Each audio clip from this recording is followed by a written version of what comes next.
You're watching Business Access TV. Business Access. Business Access. Business Access. Business Access. You are watching Business Access TV. Business Access TV. Serious about business. Serious about business.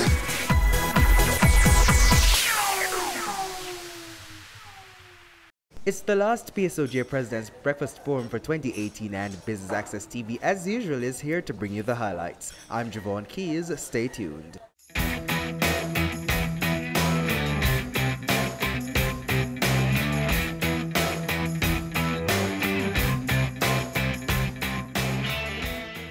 Mr. Mitchell, so tell us about the theme for this morning's breakfast. The theme for this morning's session is citizen security as a tool for effective crime management. It is intended to raise the awareness of what citizen security is, and shortly, citizen security is the level of confidence that the average citizen feels in his community, and how he feels about his ability to move around in his environment, and what structures the government, the state can place around the community to increase that level of confidence. How the police force and the security forces behave is critical to citizen security. So we're trying to raise the awareness of the population on citizen security and to make people realize that hard policing alone is not enough, that you have to raise the confidence of the citizens in what you are doing. So how important is it for businesses generally to be concerned about citizen security? Well, I think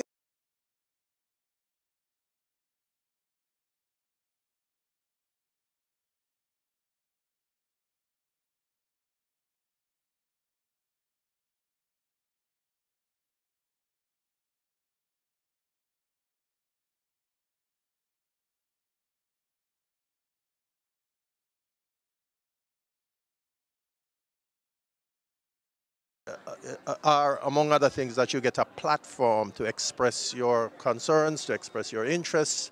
You get information. We have a monthly economic bulletin. You get President's Fora like this. And you also get to find out what's going on in the society that you operate in. Then we have networking. We have mingles on a quarterly basis. So you do have networking with other members and with important influencers in the society. So firstly, tell us a bit about what First Rock Capital does. It's really a real estate investment holding company which has as its core focus real estate investments and private equity. So how important is a company like that now in this day and age? Well, truthfully, real estate represents the most finite investment asset, and what it offers is above average returns and stability with respect to capital. So this morning you're going to be inducted in the PSOJ. How does that feel? Excellent. You know, the PSOJ's mandate is a very solid one, and you know, the PSOJ has been doing a lot of work with respect to, you know, championing and being an advocate for businesses and just the private sector in general. And what better way to express our support than to be a member? So we're zoning in a little bit on the discussion this morning. It's about citizen security. How does your company play a role in that, or does that affect your company any at all, do you think? I mean, security, you know, continues to be a main issue and at the forefront as well of all major businesses and individuals as well. So anything that we can do to enforce or reinforce the importance of it, then, you know,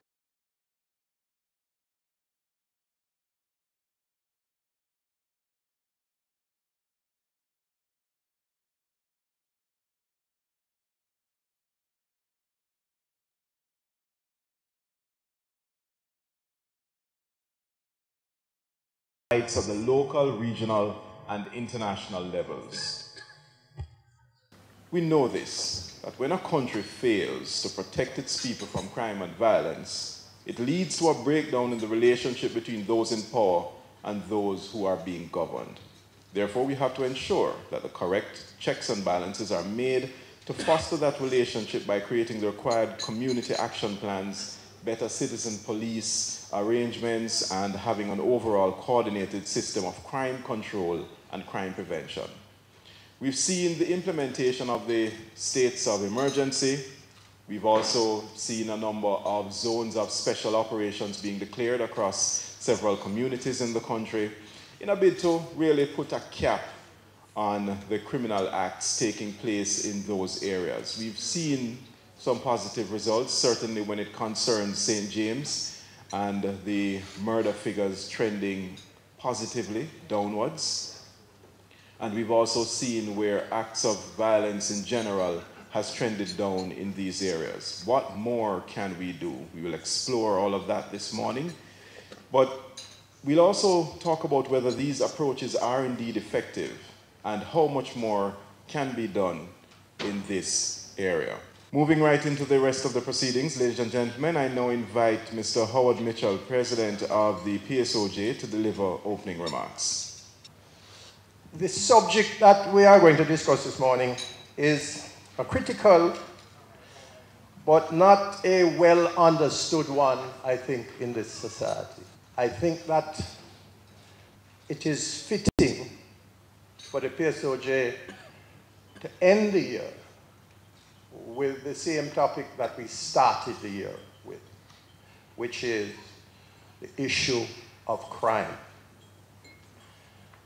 The issue that has plagued us every year for more than the last 30-odd years, that has become endemic, that has been written into the fabric of our culture, that children have grown up with, that women have had to learn to live with, that businesses have had to write in permanently into their balance sheet protective devices for their stakeholders. I think it is so important that we remove the callous protective indifference that we have developed towards crime and face it in its stark terms and understand its motivation, its structures, and how to minimize it. You will never rid a society completely of crime, but you can reduce its impact and the terrible consequences on your people. So that I think we want to raise the level of awareness of citizen security in Jamaica, because if we are going to move from growth to development, then we need to understand that our human resources, our citizens, the people of our nation, are the most critical component of that development. And you can have growth. You can, in fact, have growth that mitigates against development by increasing marginalization of a society and sowing the seeds for its eventual destruction. So we need to be mindful, and we need to start planning for that. Don't go anywhere. We'll have more from the final PSOJ President's Breakfast Forum for 2018 after this break. Adam and Eve Day Spa and Salon plans to indulge you this Valentine's Day. Ah yes, drift away, cocoon your body in rich chocolatey goodness, add a massage or a facial in our executive suite. Try out our rainforest water massage to ignite your experience. Do your hair or a couple's mani-pedi. Treat your taste buds to succulent chocolate treats. Come, be pampered. Call us at 754-6018 or visit us at 20 Tobago Avenue, New Kingston. Give the gift of love. Give Adam and Eve. Gift certificates available. Business current affairs you can relate to. Frank, credible discussion. On point with Kalila Reynolds and Dennis Chung. Dissecting the issues, offering solutions to Jamaica's challenges. On point. Thursdays at 8 p.m. on Business Access TV.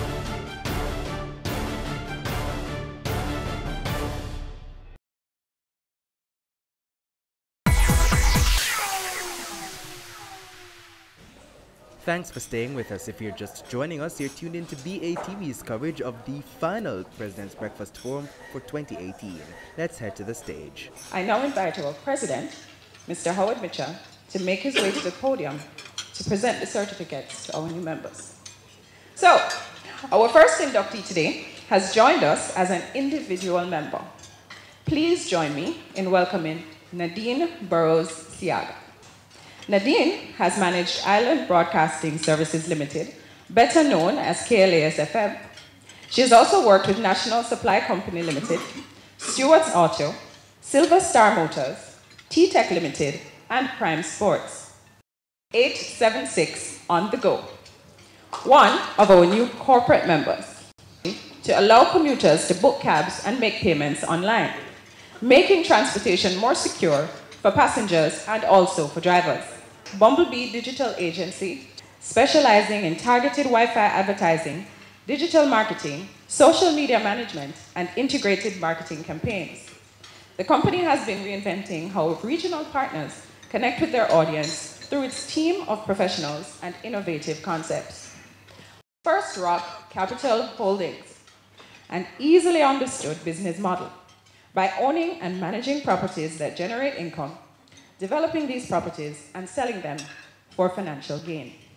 Green Solutions International is a regional company created to advance energy and environmental sustainability throughout the Caribbean, with the goal of enabling energy-sufficient communities. Green Solutions International, welcome to the PSOJ.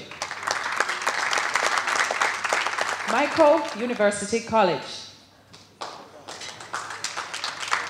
Joining us as a corporate member, Mico University College is the oldest teaching institution in the Western Hemisphere and continues to produce graduates who are critical thinkers and prepared to make an impact locally, regionally, and internationally. The Regis franchise is another corporate member being inducted this morning. Consistently providing client solutions, they deliver 100% managed and maintained workspaces as they continue to build their global footprint. Trend Media. They've successfully transitioned from being an online content provider to a full-service digital media house. One of its flagship e-publications, Loop News, is now identified as a credible local news provider. Let me once again congratulate all our inductees collectively. To our panelists, thank you so much for joining us on a very important topic, one that certainly has dominated the news cycle and the national conversation where it concerns this issue of crime, but more so, citizen security. I want to thank you and we look forward to your inputs this morning. I want to start off with you, Mark Shields. What does it really take to deliver citizen security? Citizen security, as far as I'm concerned, starts with some very basics that are important to all of us that live, work, come to Jamaica as visitors. I delivered a speech a month ago at the CIM lecture in New York, and I started the point by saying two things. One is, I've been in Jamaica for 15 years, and in 15 years, 20,000 people have been murdered, which seems an awful lot of people to me, and that's 20,000 people murdered, plus thousands and thousands of families, the victims, the untold victims of people who have lost their husbands, wives, sons, daughters, cousins, aunties. So there's all of that group there, 20,000 people murdered. That's a stark statistic. And then we get back to living in Jamaica as it is today. And I have real concerns that before we get on to the technical side of community intervention and real building communities, that we're not doing the basics. It seems acceptable that traders in downtown Kingston can just take over the pedestrian footway. They can hang their garments in front of other shops. It's at a situation where many people who would like to go downtown dare not go downtown because they're in fear. It is also that when I drive to Montego Bay, and as a friend of mine just wrote to me yesterday, he said he is more fearful of driving to Montego Bay than he is of gunmen in Denhamtown and elsewhere.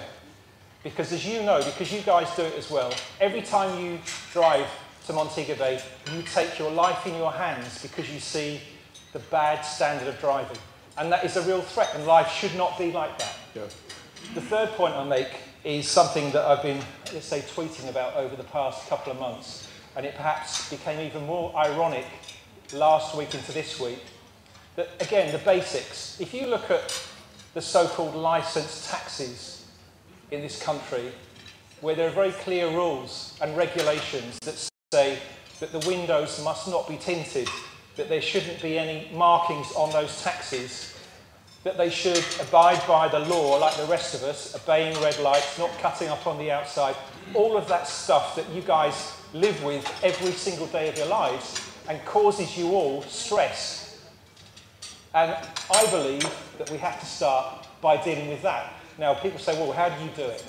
I'll take the last one first. There should be a war on licensed taxi drivers and unlicensed taxi drivers. It should be not just the police responsibility, because we always take that short-sighted view, well, the police aren't doing their job properly, but there's a transport authority. There appears to be a very vocal representatives for taxi drivers who came out last week because they were upset about the amended Road Traffic Act, which of course is a good thing and is designed to actually bring us into line. So I feel that we can do a lot. We should be able to live in a normal society, and that means before we get to anything technical, we need to get those basics right. Not rely just on the police, but just take taxis as an example. There is no reason at all why the Transport Authority, the Jamaica Constabulary Force, the local authorities, those who represent the taxi drivers cannot get together and clear it up overnight, make it safe for us. We're lucky. Most of the people in this room, I bet, drive their own cars to and from work. We don't have to put up with some of the terrible situations that other people crammed into taxis and buses have to. So I think we also have a duty to them to try to improve things. We are up on another break, but please stay with us. We'll be right back.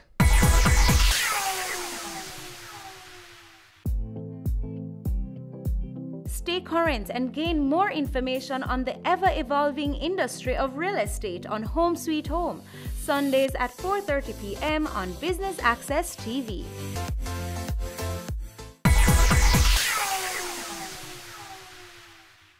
Thanks for staying with us. Here are more highlights.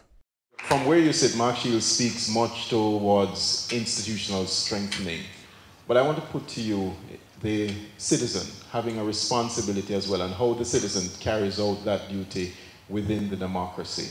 Do you see Jamaicans stepping up to call for the kind of order that Mark Shields is advocating for, or are we merely bystanders? Let me say, if I use the PSOJ and its president as an example, we would say that we're not standing up. In February of this year, the president called rightly for an oversight committee to deal with crime and violence. Now it is November and we have not seen it.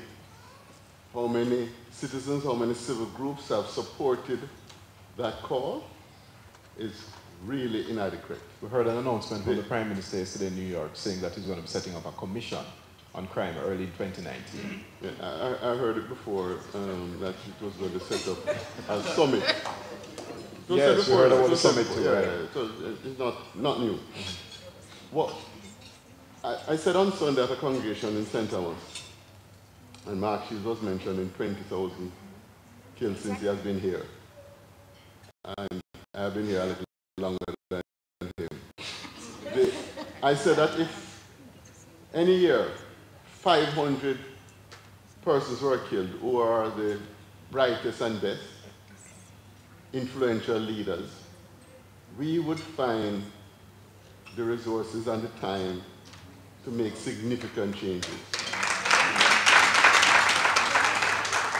In other words, because it's not affecting us so much, I live in a gated community.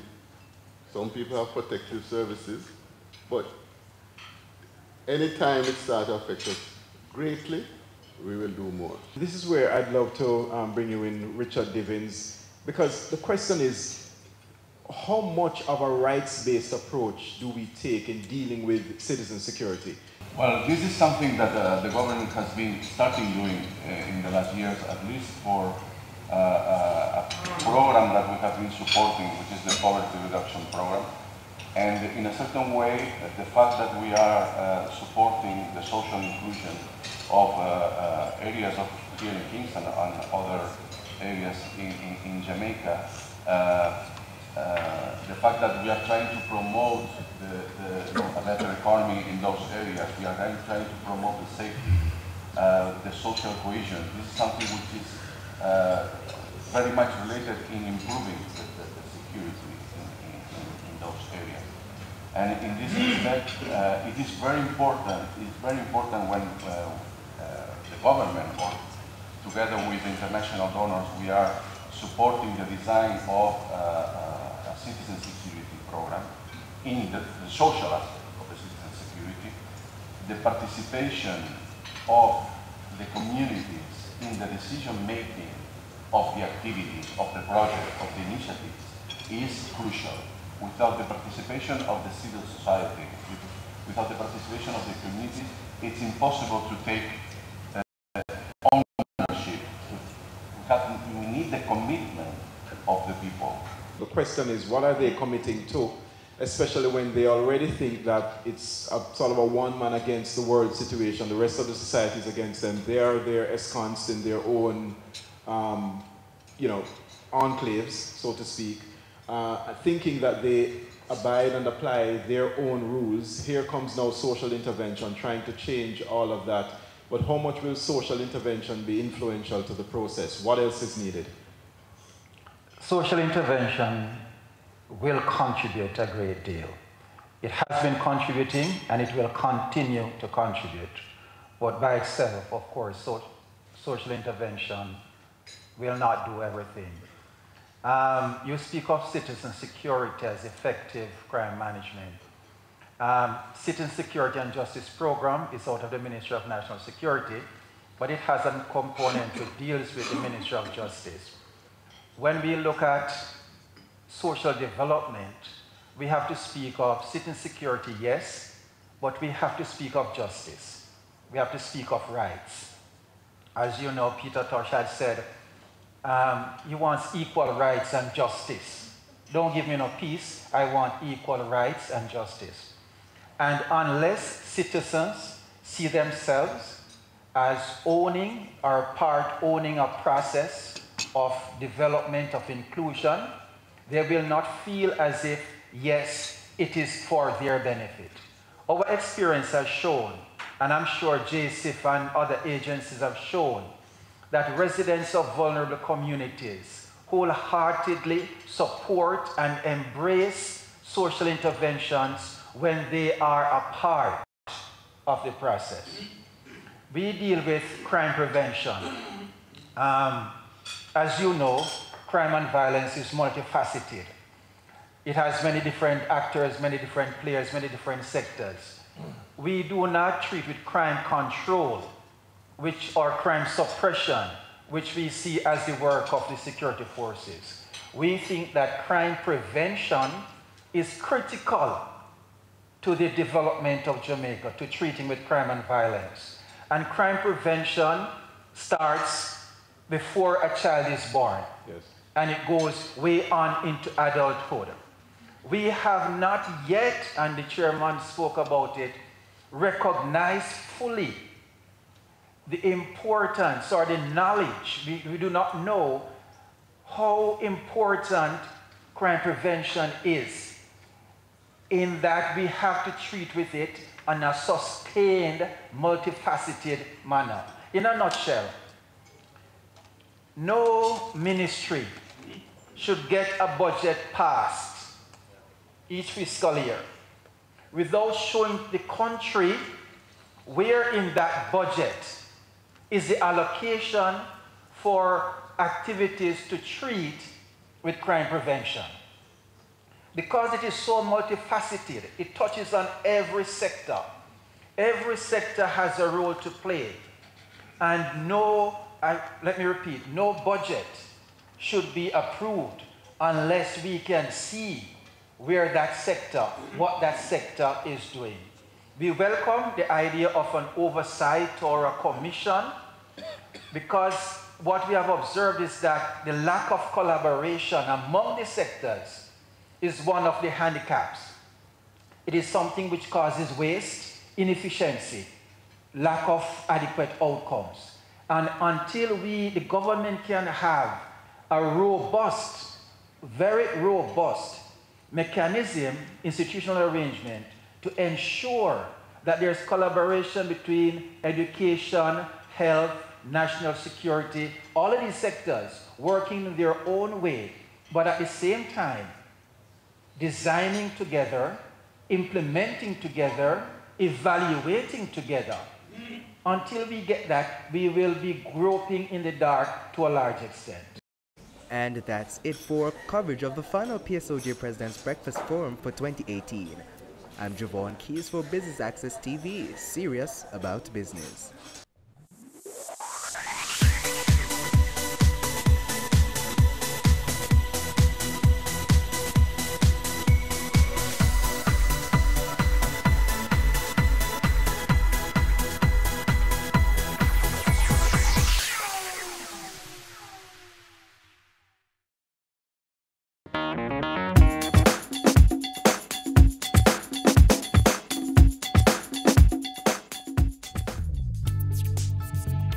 Spectrum Insurance Brokers Limited is a full-service insurance broker with access to the local and overseas markets with over 35 years in the insurance and risk management business. We secure coverage for all classes of insurance, which include property, loss of profits, cars, all liability classes, bonds, marine, travel, health, individual and group, individual life, group life, personal accident, international health, and place insurance for all commercial type businesses. Buying insurance can sometimes be an intimidating and complex venture, but at Spectrum Insurance Brokers, we are here to help you by securing the best packages tailored to your need and pocket.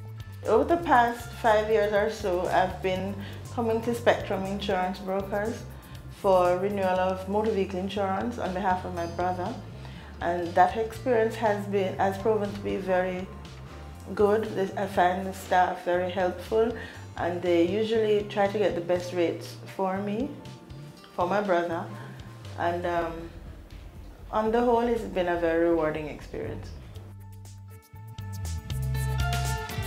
Our job is to make the process of securing insurance simple and straightforward by explaining terms, conditions, and premium charges, ensuring claims are fairly handled in a timely manner, having well-trained and equipped staff at your service, and so much more. Hi, my name is John Mahfood from Jamaican Teas. I first became aware of Spectrum a number of years ago when Debbie Plummer, one of their top executives, made a presentation and a quote on our insurance needs. The bid was very good, and we switched to Spectrum, and we have been very happy with them ever since. Spectrum is very good in the sense that they communicate with their clients regularly, and they advocate strongly for their clients when they have problems. And I encourage you to try them because it'll be a breath of fresh air for you. Whatever your risk profile, we will shop around, as we have full access to the entire market and will make the appropriate recommendations, placing you with an insurance company suited for the risk exposure. It's really about the personalized service that we offer so that each customer feels like the focus is on them, addressing that pain point and making the process a simple one, which is really our unique selling point. I'm Joseph Dibbs from Quest Security Services Managing Director. Our insurance brokers are Spectrum Insurance Brokers Limited, the best insurance broker in Jamaica. We've been with them for 5 years. They handle all our insurance needs, from health insurance, life insurance, property insurance, everything that we need. They're there for us. #1 in the business, takes really good care of us, really attentive. For all your insurance needs, Spectrum Insurance Brokers, the place to be. We value your business. Our hands-on service coupled with our simplified processes is our point of focus. We're located in Kingston at 7.5 Haining Road. We also have an office in Mandeville, shop number 3 James Plaza, so we're able to provide exceptional service to our customers on a wider scope. You can contact our Kingston office at 876-926-3572-3 or 929-3793-4. and or Mandeville office at 876-625-6804, 625-032325, or 625-6894.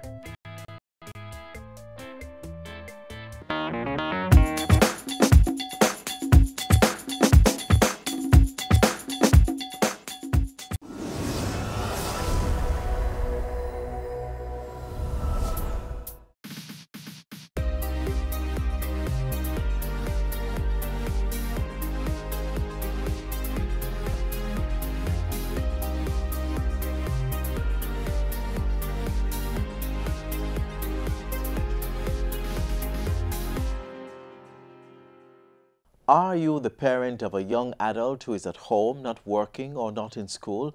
Or maybe you know of a high school leaver who is spending their days in front of the TV being unproductive? Well, pay attention to today's show.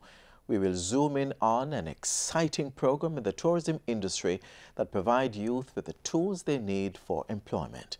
Hi there, welcome to another edition of Jamaica Magazine. I'm Adrian Atkinson. That and more in store for you inside these pages. Stay with us. With Jammin', it's Reggae Month 2019. The streets dance as the nation recognizes this intangible cultural product it has given the world. Ocho Rios, Montego Bay, Linstead and Kingston, the birthplace of reggae. There is an event for the young and the early followers of the music. Come on everybody, let's dress up and go out. Let's celebrate this beat that unites all races. Reggae Month 2019, celebrating reggae's legacy.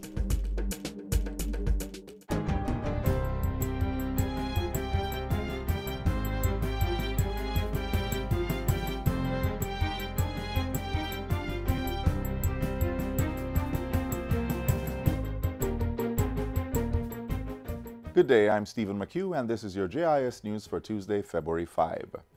The rehabilitated New Market Road in northwest St. Elizabeth is now open. $320 million was spent on the rehabilitation of 12 kilometers of roadway between Middle Quarters and New Market.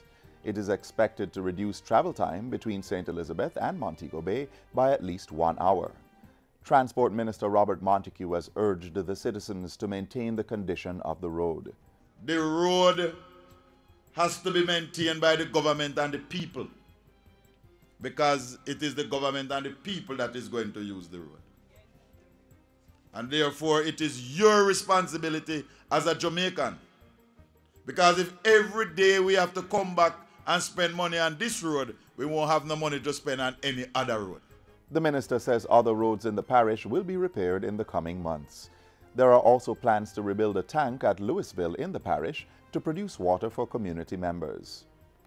Sport Minister Olivia Grange has committed $7.2 million in grant support for the country's 12 Premier League clubs. The funds will come from the Sports Development Foundation. Minister Grange says the cries of financial hardship by the clubs have not gone unnoticed by her ministry.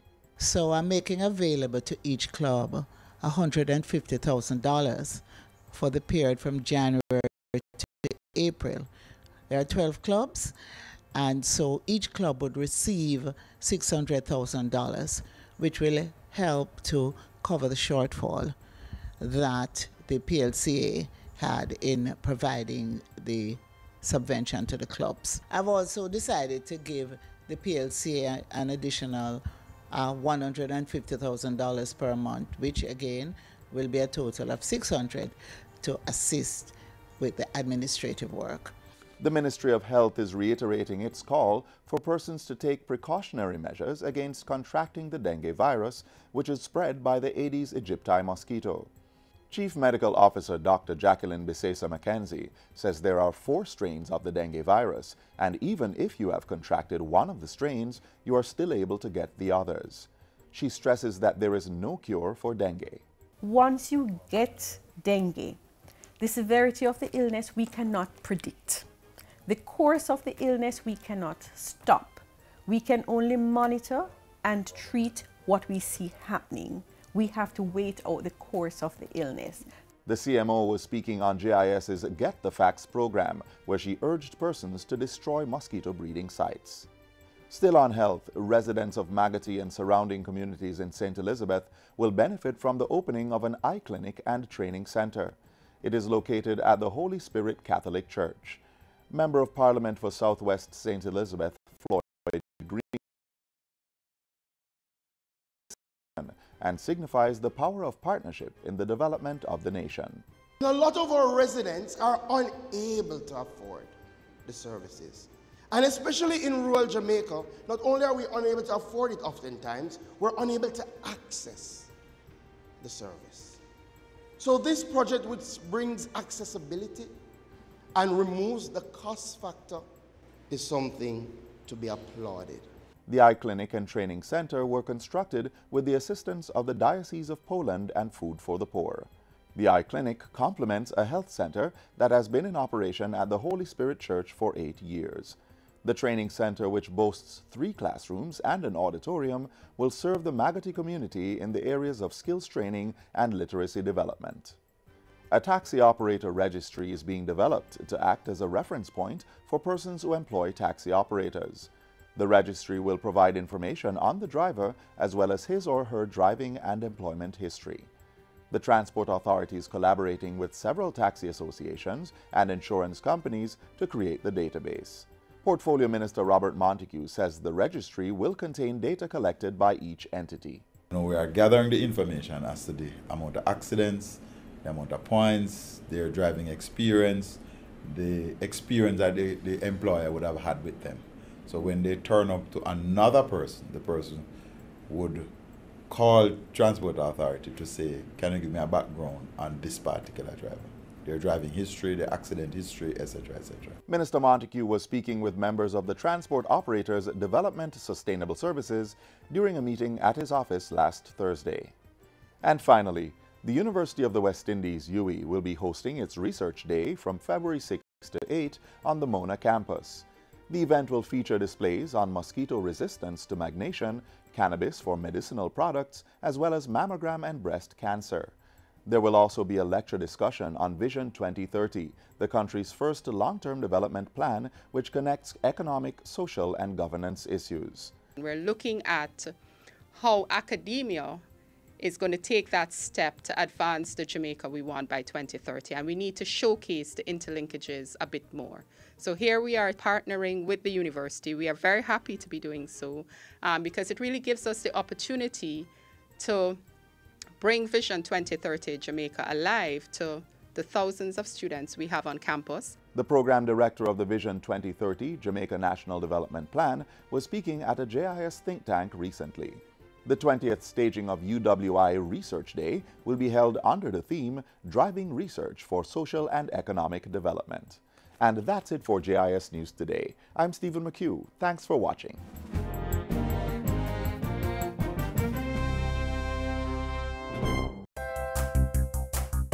So many wish they could visit our shores.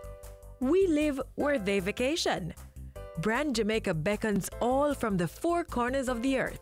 Well, as a Jamaican, I have great pride in selling it. You know, your pride that you sell Jamaica with is something that it rolls off.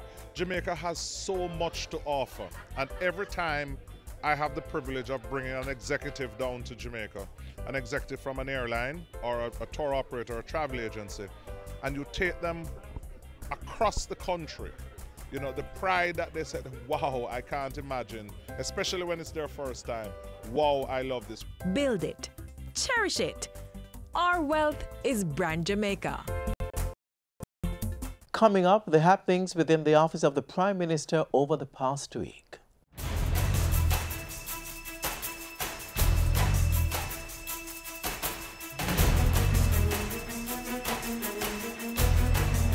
Prime Minister calls for the fast-tracking of bills to boost Plan Secure Jamaica, urges connectivity to build resilience, and pays last respects to Dwight Nelson. You're watching Jamaica House Weekly. I'm Lorraine Mendez. Prime Minister Andrew Holness says the police have mobilized a high-powered team of investigators to determine the circumstances surrounding the death of Member of Parliament for East Portland, Dr. Linval Bloomfield. The assurance follows Saturday morning's discovery of Dr. Bloomfield's body at his home in the parish. While expressing shock and devastation at the Member of Parliament's death, Mr. Holness extended sincere condolences to his family, friends and colleagues. Prime Minister Andrew Holness chaired the first National Security Council meeting for the new year recently. He used the meeting to urge stakeholders to speed up amendments to the Bail Act, which will bar persons charged with gun-related offences and other serious crimes from getting bail. A similar directive has been given for amendments to the Firearms Act. The matters were ventilated as part of Plan Secure Jamaica and other national security priority areas of focus. In addition to presentations from the Justice Ministry and the Firearm Licensing Authority, the Prime Minister was updated on the work of the Major Organised Crime and Anti-Corruption Agency, MOCA. He commended the organization for effectively carrying out its duties, which has led to more than 300 cases now before the courts.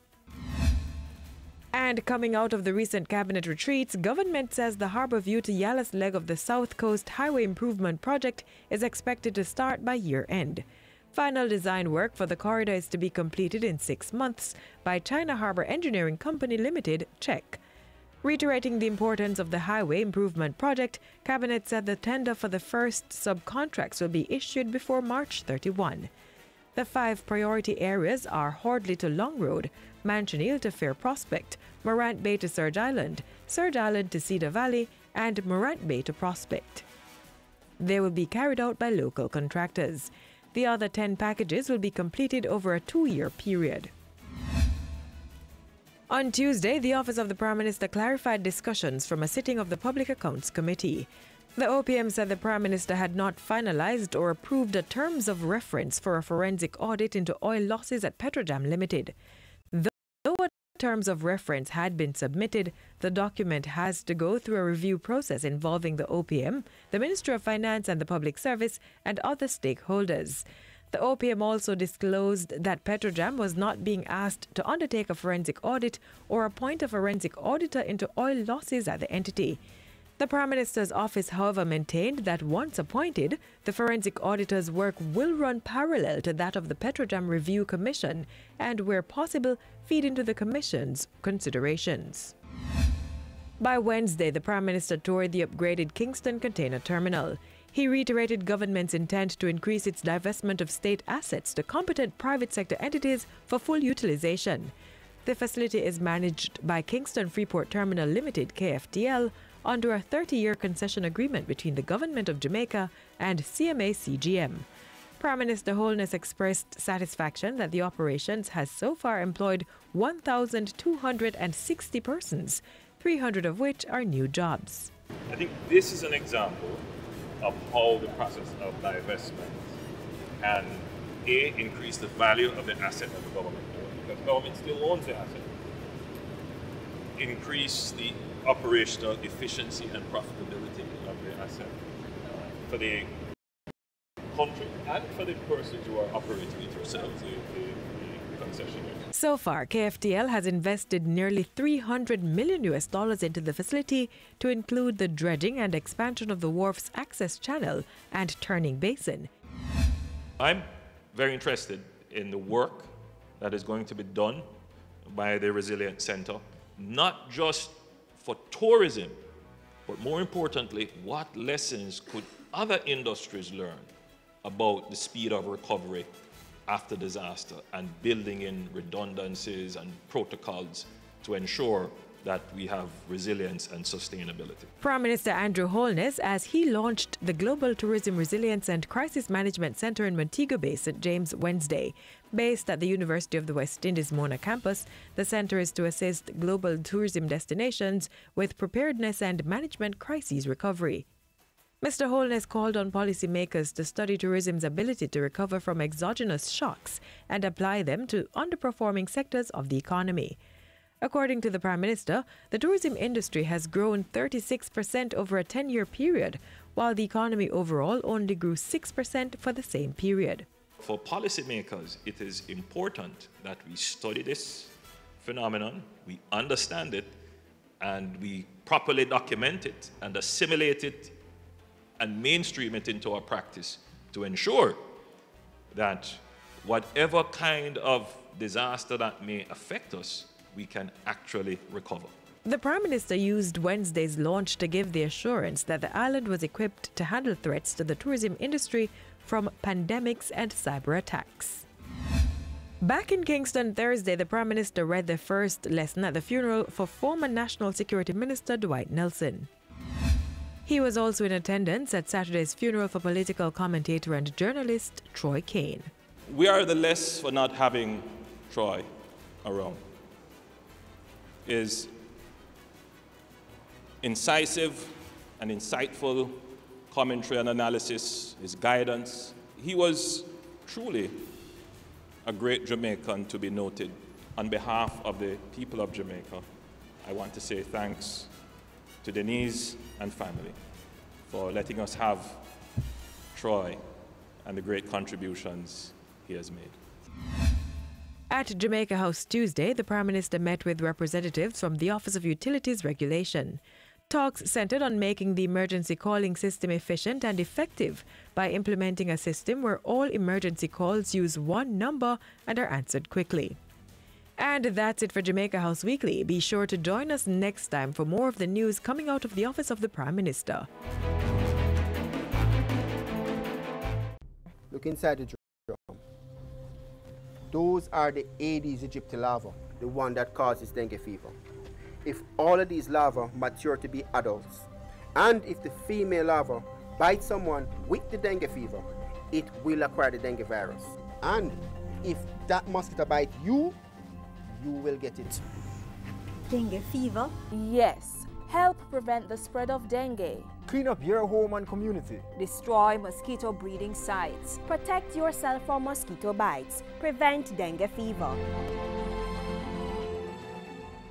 High school leavers are being trained to take up supervisory and managerial positions in the tourism industry. The 2-year training comes with locally and internationally recognized undergraduate degrees. Watch this for more on the Hospitality and Tourism Management Program. So, good afternoon. Would you like anything? Would you like any drink, any sweets? No. Any music? Some music, please. What kind of music do you like, man? Like cultural music. Okay. One love, one heart, let's get together. Good morning. Good morning. Welcome to Jamaica. Thank you. Is this your first time here? Yes, it's our first time here. Oh my God. And you chose our hotel. I'm so happy for you guys. Okay, we're going to give you the best service of your life. I'd like that. Okay, and at the end, you can just place your comments and tell us how you feel about our hotel, okay? Sure. So, you're the Apache family, a family for 2, and your payment method is by credit card, right? Yes, sir. Okay. You're staying 2 nights? Yes, sir. Yes, sir. Okay. All right, you're in room 36.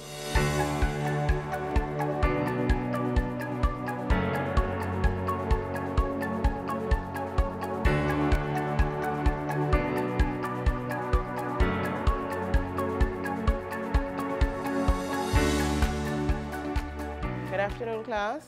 Good afternoon, Mrs. James. Today we are going to be continuing our lesson on communication, and we'll be looking specifically at barriers to communication. Well, welcome back to another session of our guest cycle, and today we are going to be focusing all our attention on the guests in the hospitality industry. 2 programs being offered concurrently. The future tourism workers are being trained in customer service and hospitality tourism and management. At the end of 2 years, the trainees will receive certification in not 1 but 4 areas: an associate degree in customer service, AHLEI certification, National Vocational Qualification of Jamaica NVQJ Level 4 certification, and Customer Service Industry Association recognition. And probably the best yet, at the end of the program, the participants will intern at a tourism location to gain valuable on-the-job training, which could lead to permanent employment. Any other needs that the customer that we have to bear in mind? A timely service. A 2 minutes wait to a customer seems like 30 minutes. A joint initiative between the Ministries of Education and Tourism, the program is being facilitated under a Memorandum of Understanding. The Tourism Ministry has pumped $100 million into the educational system.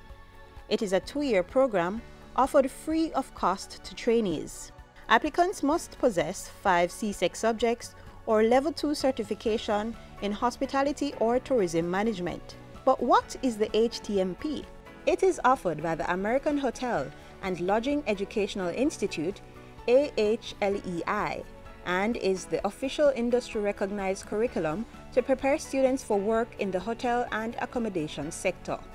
650 high school leavers are being trained to take up jobs in the hotel and accommodation sector. The trainees are primarily drawn from the resort areas of Westmoreland, Trelawney, St. James, and St. Anne. St. James, being the tourism capital, has dived full-on into the program. The parish's Anchovy High has more than 20 youngsters enrolled, already learning employable tourism skills. At Anchovy High, we are unique in the sense that we're the only school in St. James that is now piloting the program. We would have received the invitation to be a pilot school through the Ministry of Education prior to the beginning of the 2018-2019 school year. And we gladly accepted the invitation to have the teachers who would deliver the program trained. And so we would have had a number of teachers from the Consumer Science Department.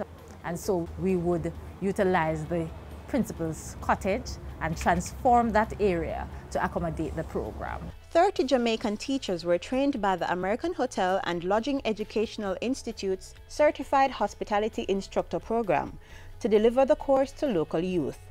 3 teachers of Anchovy High were trained and certified by the American Institute.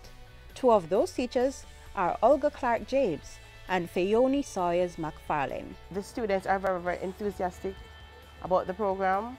I think they have been learning a lot, and many students want to start the program next year. They are able to see that there's a space for them in this industry, and that this HTMP degree that they will get, along with the other qualifications, can take them places. So we look at the barriers to communication, we look at effective communication, and that is in communicating in the workplace. We have the guest cycle, we look at all the different parts of the guest cycle. We have executive housekeeping functions. We look at the role of the executive housekeeper. We also look at inventory control, the guest room, that type of thing for the housekeeping part of it. For the acquiring hospitality and tourism industry knowledge, we look a lot on hospitality and tourism, probably from like 1800s onward. We look at it in Jamaica as well as in the United States. And I think for this has been an eye-opener for myself as well as for the students, because we realize that hospitality and tourism has come a very, very long way, and it has a lot of, it is really, really growing. Mrs. Sawyers McFarlane is equally ecstatic that the program is targeting the nation's youth. This program is a wonderful program that they could ever introduce in our school system, because it allows the students to get first-hand knowledge of hospitality training. They are able to learn how to approach the guests, how to deal with guests, how to resolve guest issue as it relates to hospitality industry as on a whole, and it will do very well for them. I would like to become an executive chef. This program teaches me how to work towards it and persistence in doing it. I have learned a lot of things. For one, I've learned about how to communicate with persons better. I have learned how to manage my time as well, how to work under pressure, and just how to persuade myself as a better person as well. I can say it is a very great program, and I would encourage anyone to come to this program. This program is a great opportunity for anyone who wants to become a hospitality personnel working in the hospitality industry, and it is a great program overall. I've learned to improve my communication skills, my interpersonal skills. I've learned a lot in the courses such as customer service, front desk operation, and housekeeping operations as well. In the future, I would love to become a food and beverage manager and This course is also done in the HTMP program. The Ministries of Tourism and Education, combining lesson plans to secure Jamaica's #1 foreign exchange earning product. Thank you for coming, and we look forward to seeing you, and do come again.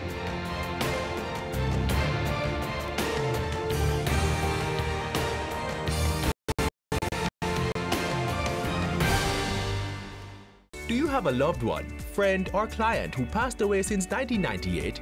The Electoral Office of Jamaica needs your help to update the voters list with information for these persons, government agencies, churches, insurance companies, hospitals, and funeral homes, and you, the public. We want you to provide us with the records to confirm the status of these persons. Call the EOJ at 888-991-VOTE or visit the nearest EOJ office. For more information, visit our website at ecj.com.jm. The University of the West Indies, Mona, is staging its annual Research Day this month. Get the details next.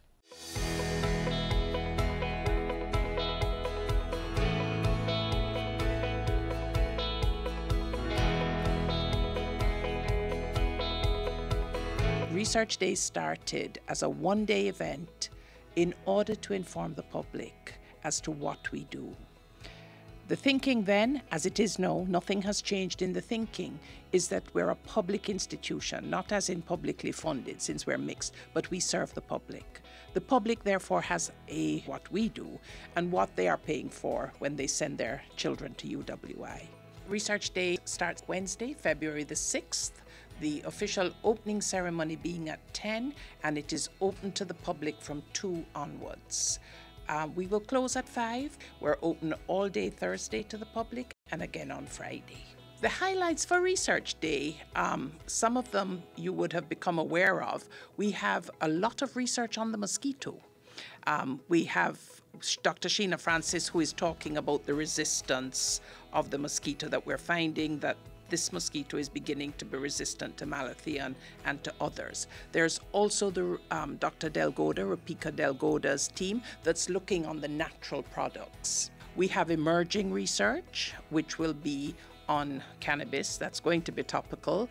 The fact that we have one of the labs that's growing the varieties for the medicinal products. This year, FMS, Faculty of Medical Sciences, is going to focus on Well Woman, and everything that is on display is driven by research. So they're going to look at mammograms, which will be linked to breast cancer.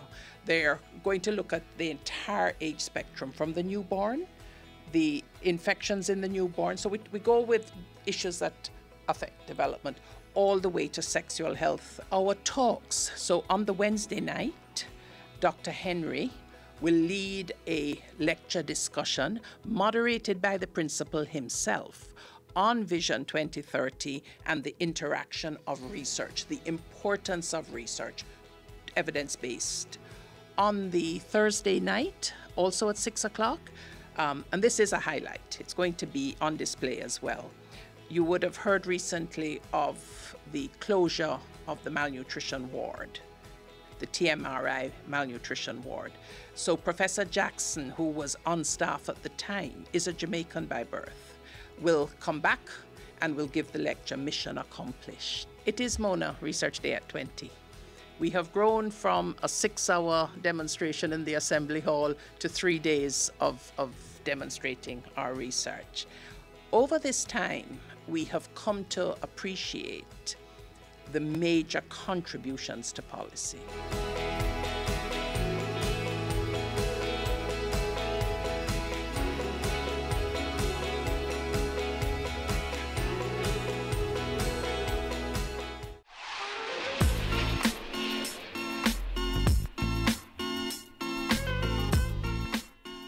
As we close the show for another day, we thank you for staying with us. Please like, share, and visit our webpage and social media platforms. And tomorrow, do join us again on this station for another edition of Jamaica Magazine. Until then, I'm Adrian Atkinson. Do take care.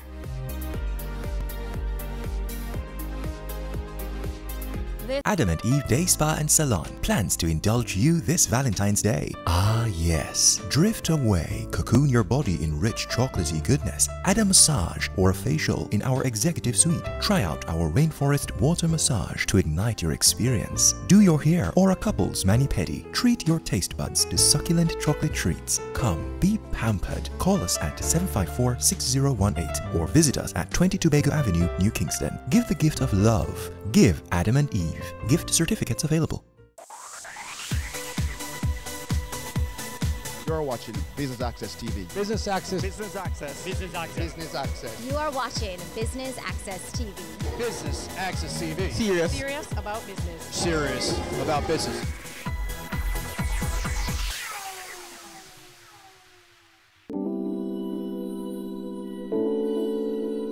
JAMPRO aims to increase and of course support the development of Jamaican MSMEs. To that end, they've partnered with the Jamaica Manufacturers and Exporters Association and the Jamaica Business Development Corporation to launch the third installment of Export Max. I'm Theodore Henry for Business Access TV. Stay with us. It is good to be here, and it's a pleasure joining you for the launch of the third iteration of this program.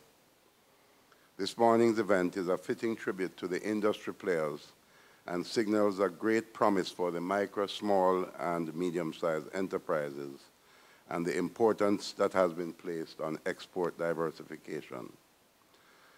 This launch seeks to build on the success of Exports Max 1 and 2, which together recorded over $2.2 billion in sales. Indeed, its previous success sets the stage for the implementation of this third iteration, which we are now undertaking on a much larger scale.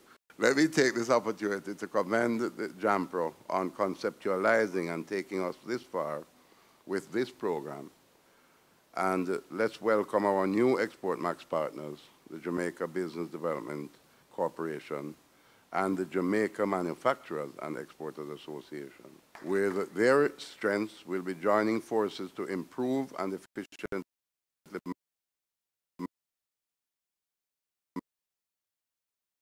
and future participants. You have signed up for a game-changing program that will have national impact.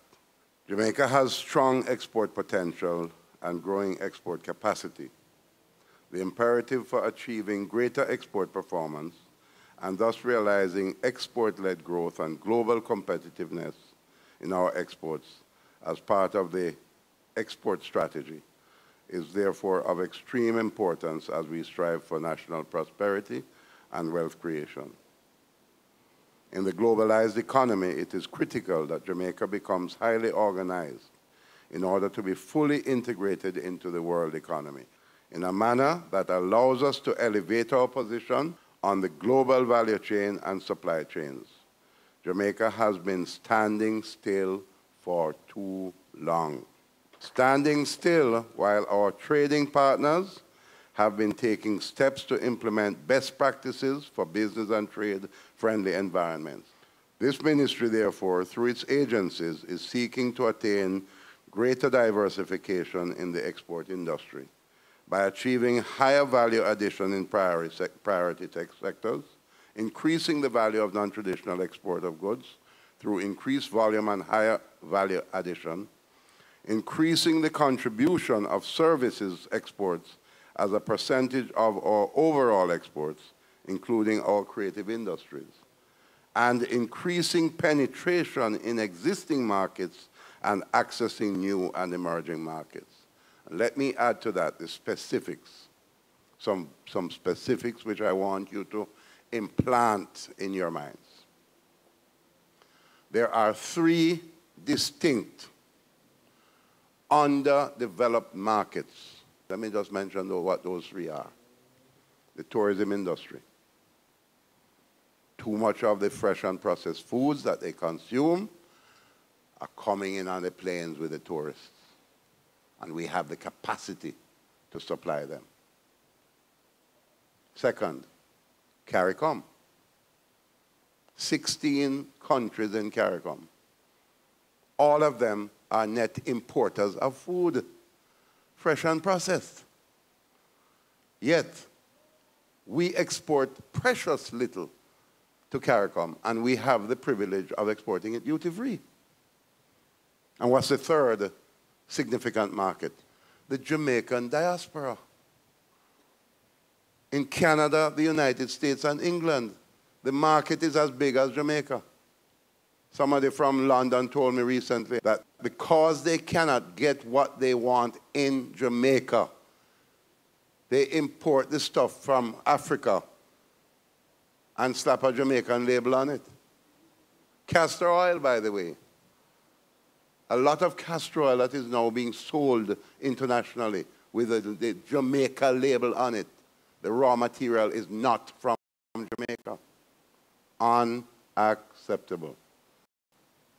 So as government, we are committed to promoting brand Jamaica to the world, identifying new trade and investment opportunities in order to spur economic growth. My ministry will continue to work with critical stakeholders to enable them to capitalize on opportunities in the export market, as more than ever, greater focus must be placed on growing our economy through exports. One of the things that the ministry is committed to doing is changing the soft infrastructure that will support the growth of trading across borders. To this end, a few weeks ago, we launched a trade facilitation portal that will house the information about all the various processes that underpin trading across our borders. It is our vision that the trade information portal will be the central source of information that will ensure that if someone is an exporter, or even if they are dreaming about being an exporter, they need only to visit this one place.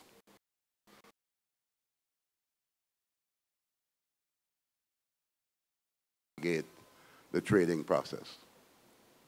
On the heels of this, we are also excited about the progress that we are making in implementing a single trade electronic window for the government, which will see all the various government processes integrated into a single online system that will allow for all trade-related transactions to be done online, supported by a robust risk management system to protect the country's borders and its reputation overseas. And so ExportMax is only one more prong in the government's network of activities that will allow for the framework for each and every exporter to experience success, and ultimately for us to achieve economic growth.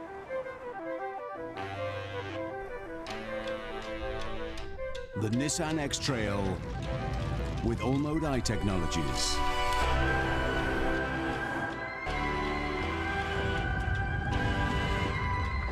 No matter what the road throws at you,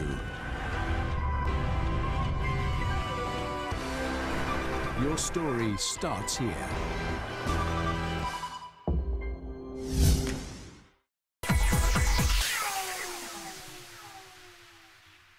So, welcome.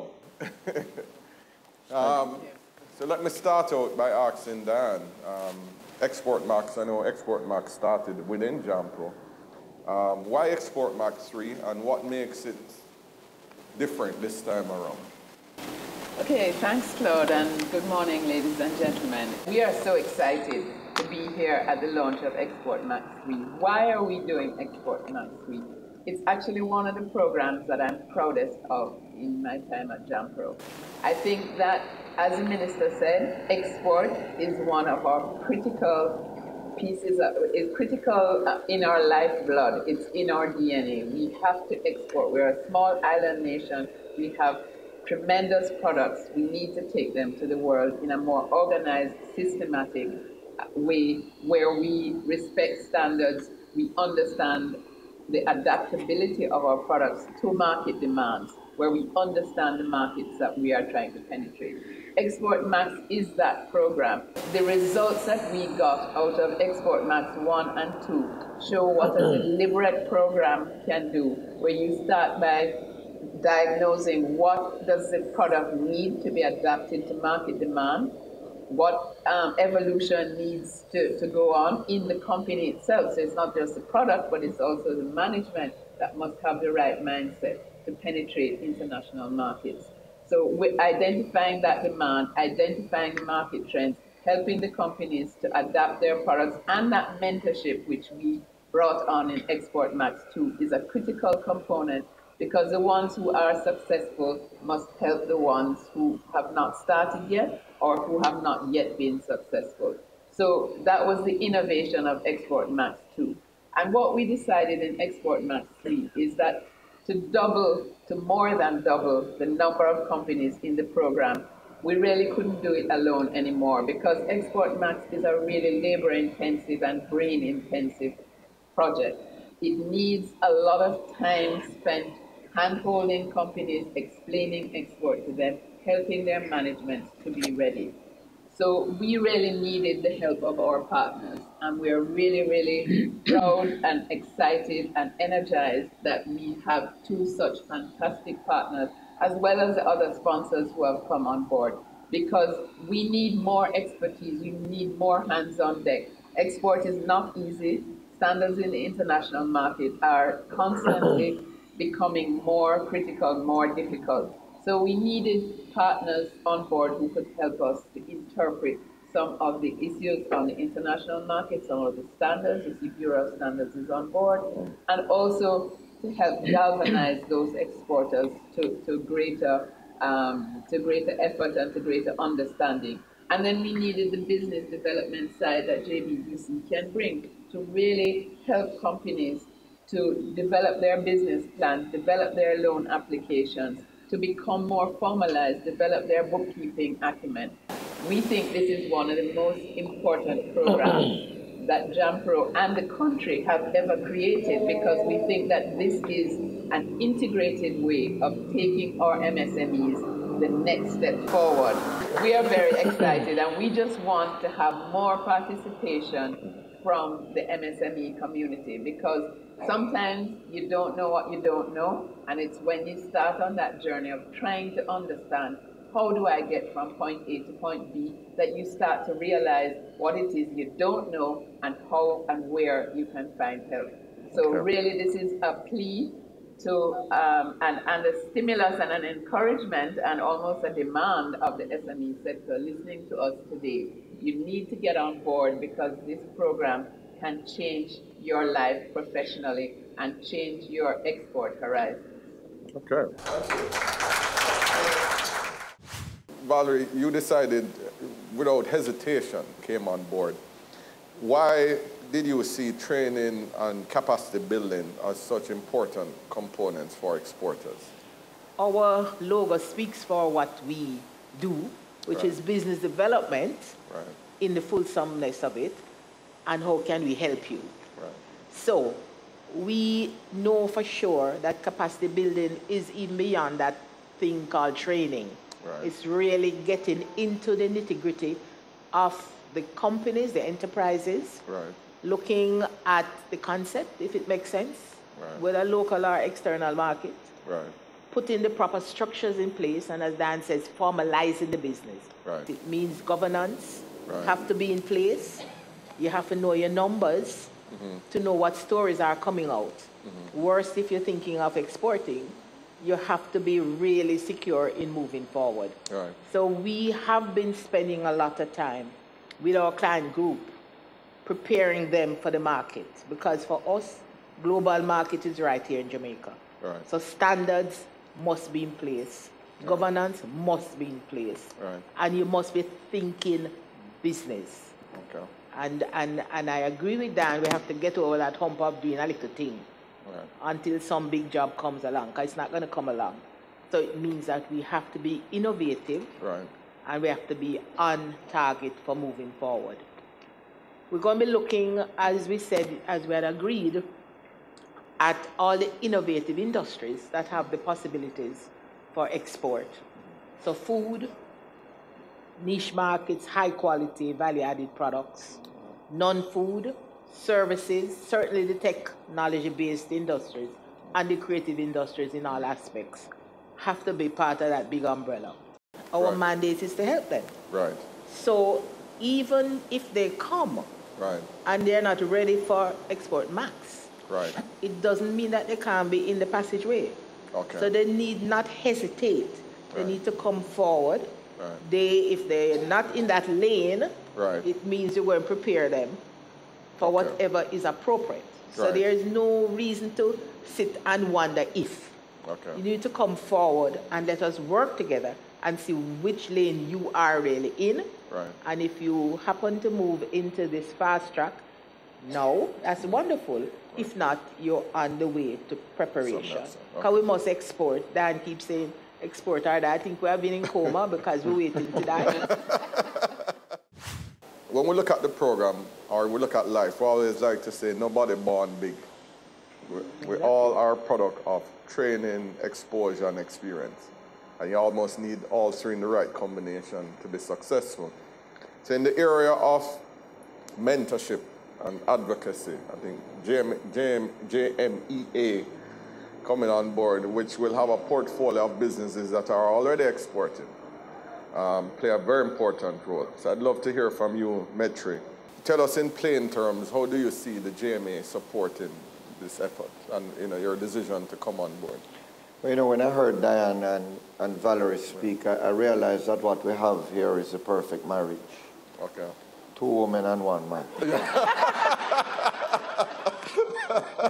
No, I'm joking. No, seriously, what we have is a perfect marriage here.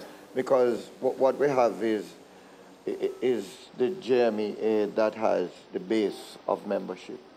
Our membership base is about 400 companies, most of which, and many of which, are small to medium-sized companies, which is the base that we need. Then we have Valerie, who is going to do the business development process, and then Jumper, that's going to deal with the export market. What we bring to the table is a lot of hand-holding. We are about solving problems and solving issues. So they're going to have issues. There's no question about it. I think one of the ways we could say it is that we're a big brother to the companies, and we hold their hands and we walk with them through the process. We just go, Valerie will take them to a particular stage, and then we will take them from there until we're ready to hand them off to Jampro to really go and do the export. But I wanted to say that the JMEA is fully committed to this program. That's why we have joined. We recognize how important it is. And as Diane said, it is probably one of the most important initiatives that any agency in Jamaica has put in place. The numbers speak for themselves, and we hope to be a part of this process going forward for a long time to come. How does one apply for the program? Could you give some thoughts on that? Thank you. I was hoping you'd ask that question. We have a kiosk at the back. We have several Jampro members of our team here. We have an expression of interest form, which you can get from our team at the back. Copies of the form are also available from the various agencies and on our website. www.dobusinessjamaica.com. You can download this expression of interest form and send it in, and we will be happy to contact you and start the journey with you, because this is a journey. It's a 3-year program. This is really about helping you through a process and on a journey to success. Tell your associates, people you know who have a product or who even have an idea. They can start talking to JBDC from the idea stage. So let's create a movement that can change export.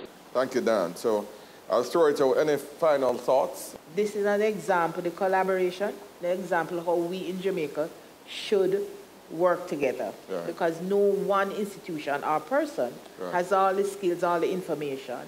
And until we start putting the ego behind the door and working together, we're not going to move. So I'm celebrating from JBDC the kind of collaboration that we have agreed to have between our agencies. I think it's a good move, and we know success is down the lane.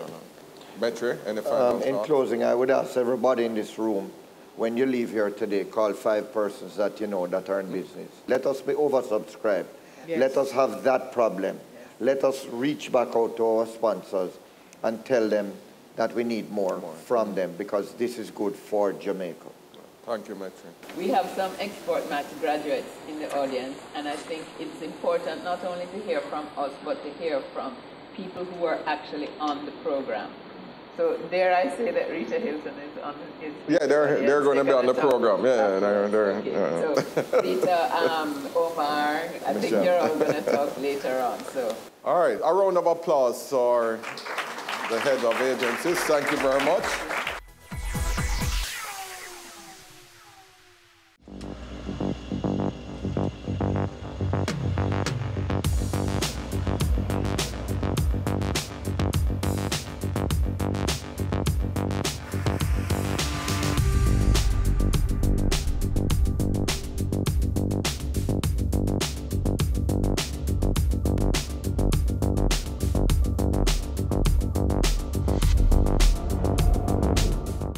Mercedes-Benz, the best or nothing. Adam and Eve Day Spa and Salon plans to indulge you this Valentine's Day. Ah yes, drift away, cocoon your body in rich chocolatey goodness, add a massage or a facial in our executive suite. Try out our rainforest water massage to ignite your experience. Do your hair or a couple's mani-pedi. Treat your taste buds to succulent chocolate treats. Come, be pampered. Call us at 754-6018 or visit us at 22 Bago Avenue, New Kingston. Give the gift of love. Give Adam and Eve. Gift certificates available. Our women are the backbone of our society. They deserve to be protected and respected. Domestic violence is not okay. Speak up and speak out. No more violence against women.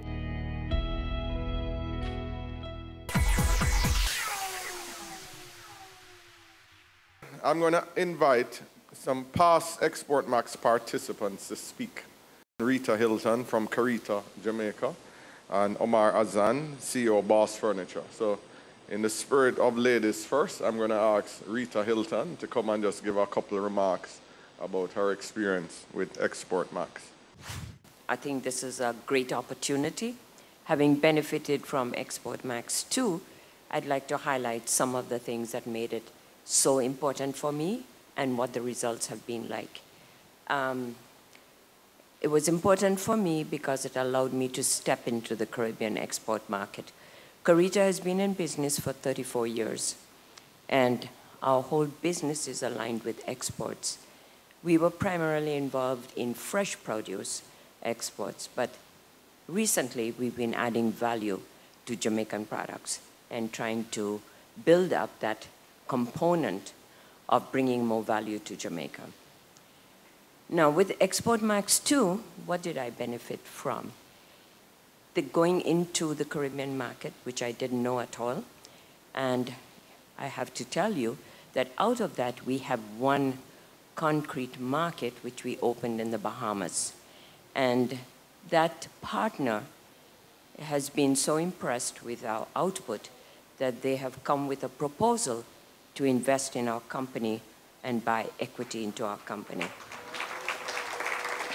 I learned that I wasn't really completely prepared to take advantage of all the opportunities. So if you're going into Export Max 3, come with an open mind. You think you know it, you don't know it. Learn, absorb, and execute. You need to have a partner on the ground in the territory that you're going to be working with that will teach you about that market and the market needs. It's not Jamaica, and it is not the globe. It is a very special type of market, and each market has its own needs. So keep an open mind, learn from the opportunities. What was wonderful is the amount of work that Jampro put in before we went into the markets. And that was the critical success of the Export Max 2.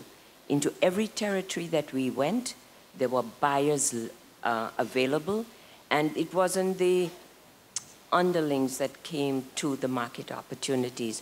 They were high level personnel that came to talk business and to do business. The other thing that I learned so much from is the capacity building. You think you know how to run a business? Well, you don't, because the way you start is not the way you grow and keep on growing. You see all this white hair? That comes from years and years of learning. I started as a high school teacher, and our exports have reached close to $3 million US. And those are sales. That is not money to spend. That's money that you invest back in your business after you've paid the expenses. So don't think that you've achieved success and can drive a Mercedes-Benz. I still drive a pickup, okay? I'll just say that for me, for my company, it's been an amazing experience. The team has been behind. There are times when I wasn't even up to doing some of the things, and they came and sat in my office and said, Omar, listen, we need you to get this thing done.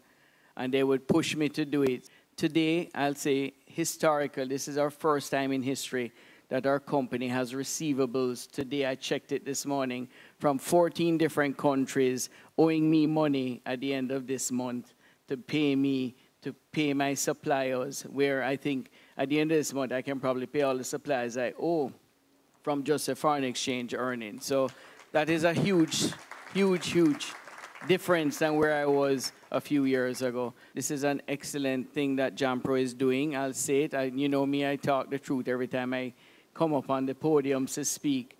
And, you know, we need to just get everybody behind this. Our Jamaican people, our staff in our factories, we need to push our exports to get this country going. Thank you. I am inspired and excited this morning. And I want, on behalf of the entire team, JAMPRO, JMEA, JBDC, I just want to say thank you all for coming out and hearing this program and participating in this launch. So we're going to take you into the Caribbean, Europe, and the USA to sell your goods and services and to return with those all-important contracts and to deliver on the promise that you would have made to be a champion exporter. I expect this program will be a positive, life-changing experience for you and your businesses. So where do we go from here? The steps are very easy. We are inviting all business owners here to complete the registration expression of interest form. Following the expression of interest, you'll be required to complete a more in-depth application form. The deadline for submission will be January 30, 2019. Final selection of our participants will be done by March 15, 2019. And by April, MOUs with all the participants will be signed, and that's when the real work begins. But it will be exciting, it will be fun.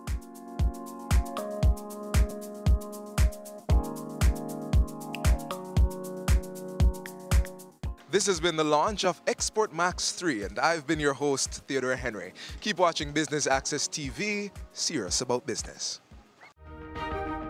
Do you want to build your company's capacity or export your products or services to new global markets? Then you can be a part of Export Max 3, an enterprise development program for Jamaican companies. Sign up today. Applications close January 31, 2019. Expand your business for export growth. Visit dobusinessjamaica.com for details. Export Max 3. Grow beyond borders. It's brought to you by JAMPRO, JMEA, and JBDC.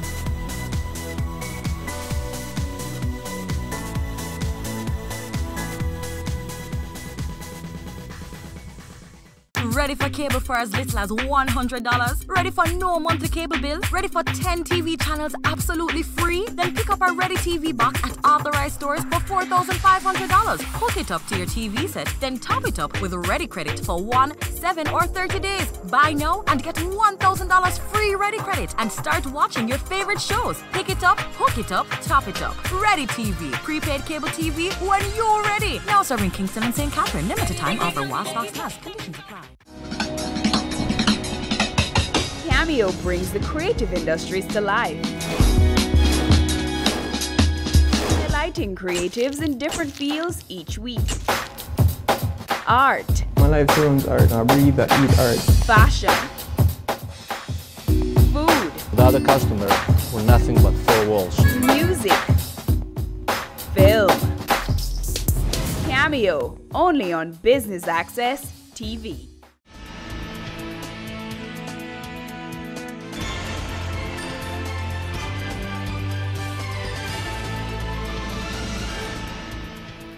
Good evening and welcome to BATV News. I'm Kenil Gale. It's officially broke ground today in Coral Spring, Trelawney for the new $34 billion Jamaican investment from Spanish hotel chain H10.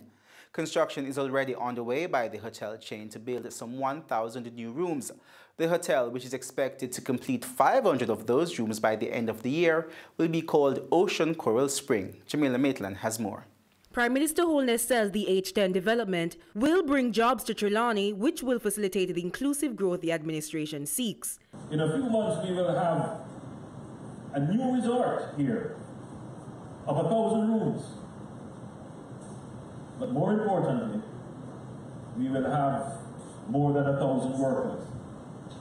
That means that we would have assisted more than 1,000 households in lifting themselves out of poverty. And that is the shared benefit of investments. That is what we mean when we say we believe in inclusive growth and prosperity. The Prime Minister assured the Spanish investors that their investment in Jamaica is safe. This government has created a fiscal environment that is certain. You know, when you make your investments here, you are not at risk of unexpected and unplanned taxes. You can be certain that you will have a macroeconomic environment that is stable. In welcoming the new development, Prime Minister Holness also reiterated that new tourism investments in the country must include Jamaicans to ensure inclusive growth in the sector. If it is that we are importing all that we are using to build, then that doesn't count towards growth. If it is that we are importing all the food that will be sold in the hotels, that does not contribute towards growth. What contributes towards growth is when the farmer across the road can get his or her products into the hotel to be sold. Ocean Coral Spring will consist of 2 5-star inclusive hotels and several entertainment and gastronomical facilities. The property will be the only one of its kind in the English-speaking Caribbean and form part of the H10 group that has over 55 hotels in 19 destinations island-wide. For BATV News, I'm Jamila Maitland. Parliamentarians from the opposition People's National Party took Prime Minister Andrew Holness to task during yesterday's parliamentary sitting after they learned about the $9.2 million separation package for Petrojam's former human resource manager, Yolande Ramarak. The Prime Minister, who tried defending the settlement, was criticized by opposition parliamentarians who claim Ms. Ramarak did not deserve so much money. More in this report. A golden handshake. That's what opposition parliamentarians are calling the more than $9 million settlement package Petrojam's former human resource manager Yolande Ramarak received. Prime Minister Andrew Holness, who now heads the Energy Ministry under which Petrojam falls, was tight-lipped about the details of the settlement. He said he was being guided by legal advice surrounding Ms. Ramarak's contract. However, opposition member of parliament Julian Robinson argued that the figure needs to be explained. Why was there a non-disclosure agreement with this particular manager for HRD if the general manager has none, and as far as you know, no other manager in the entity has one? What is so special about this person, someone who came in without qualifications, salary bump up in 3 months, hire a brother, breach all kind of things as laid out here, and she's given a golden handshake to leave? $9 million? It's scandalous under your watch. This is not former Minister Wheatley, this is you. Prime Minister Holness said the former HR manager was still a member of staff during the deliberations, while the former general manager Floyd Grindley was not. Mr. Holness said he signed off on the settlement after seeing the cost-benefit analysis from continuing deliberations. He said that amounted to some $25 million. Just to have that process of reviewing the charges, $4 million. The legal charges to Petrojam was estimated at $1.5 million. Sundry costs for hosting and so forth. And then, of course, during the period of this process of determining the charges, you would still have to pay the employee in question. Opposition spokesman on finance Mark Golding claimed otherwise. Under your watch, a settlement was arrived with her and she was paid $9.2 million to leave. A total of $32 million she earned from her less than 2 years of employment. And you juxtapose that with her predecessor, who was dismissed on Christmas Eve, where no one has said she did anything wrong. She was more than qualified for the job, and she was summarily dismissed on Christmas Eve. No one was concerned about liabilities to the company for that. The juxtaposition doesn't wash, Prime Minister, doesn't wash. However, Mr. Holness argued that he acted in the best interest of the public to protect the oil refinery from another lawsuit from a second HR manager. But that was not before opposition leader Dr. Peter Phillips insisted that they settle with that HR manager in the same manner as they've done with Ms. Ramharak. If I acted in a similar way and had Petrojam now before the court, wouldn't that amount to a waste of taxpayers' money? Wouldn't that be cavalier? Wouldn't that be wasteful? Given his view that the actions of Petrojam were cavalier in the dismissal of the previous HR manager, would the Prime Minister consider it worthy of him and his administration to actually seek out that person and try to arrive at a settlement that would do justice? For BATV News, I'm Jamila Maitland. In the meantime, Prime Minister Andrew Holness says additional zones of special operations, ZOZOs, are to be established. He says the country is likely to see another ZOZO before the end of March, and others will be rolled out in the 2019-2020 fiscal year. The Prime Minister argues that the intervention will contribute to the reduction of the murder rate, a reduction in crime generally, but more importantly, it will help establish peace in Jamaica. Prime Minister Holness was speaking in the House of Representatives yesterday, where resolutions extending the zones in Mount Salem, St. James, and Denham Town in St. Andrew for a period of 60 days were approved. The Prime Minister said it has been proven that the implementation of the ZOZOs has been working. Additionally, Mr. Holness told Parliament that the government will be declaring states of public emergency as soon as the next budget has been approved, which will be done by the end of March. Motorists will be paying more at the pumps come tomorrow for 87 and 90 octane gasoline.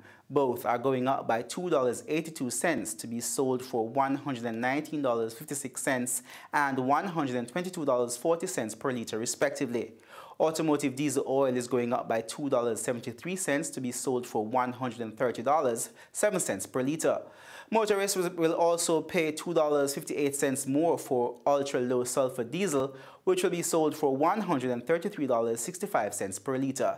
Kerosene goes up $2.77 to sell for $109.41 per litre, while propane LPG will increase by $1.50 per litre to be sold for $44.25, while butane will cost you $2.43 more, selling at $53.45 per litre. And when we come back, Industry Ministry rolls out new standards for structural steel products. This and more after the break.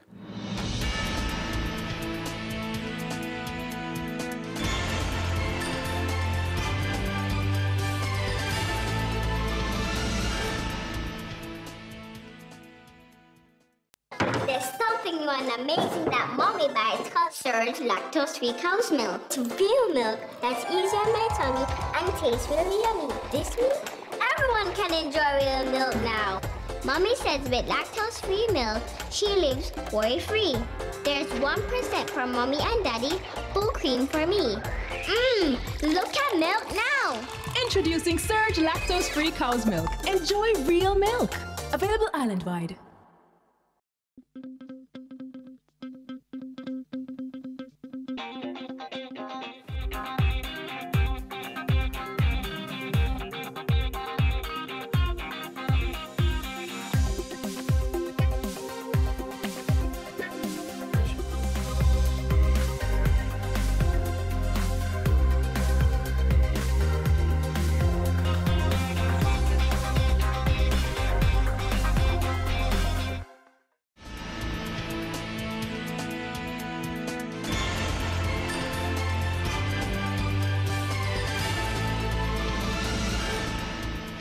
Welcome back. Minister of Industry and Commerce Audley Shaw is urging players within the construction industry to take note of the new standard specification for structural steel products.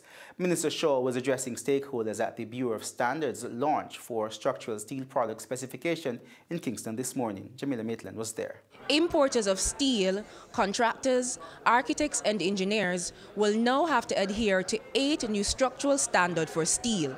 The Bureau of Standards Jamaica launched a suite of standard specification for structural steel requirements this morning. Industry Minister Audley Shaw says the need for standards and specifications are paramount to protecting the construction industry. He says the new standards address safety concerns as well as competitiveness in light of changing global trends within the industry. There's an expectation from the public that our buildings will meet the relevant codes and standards, international codes. Loose specifications can give contractors a lot of latitude in how buildings are constructed, and this in turn could lead to dangerous outcomes such as the collapse of structures. While alluding to questionable acts within other ministries in the government recently, the minister warned against any staff making compromises, whether at the ports of entry or customs where the products would normally be checked before going on the market. We don't expect compromises. We don't expect to see things that are we're turning a blind eye to, which sounds a bit like corruption if we're not careful.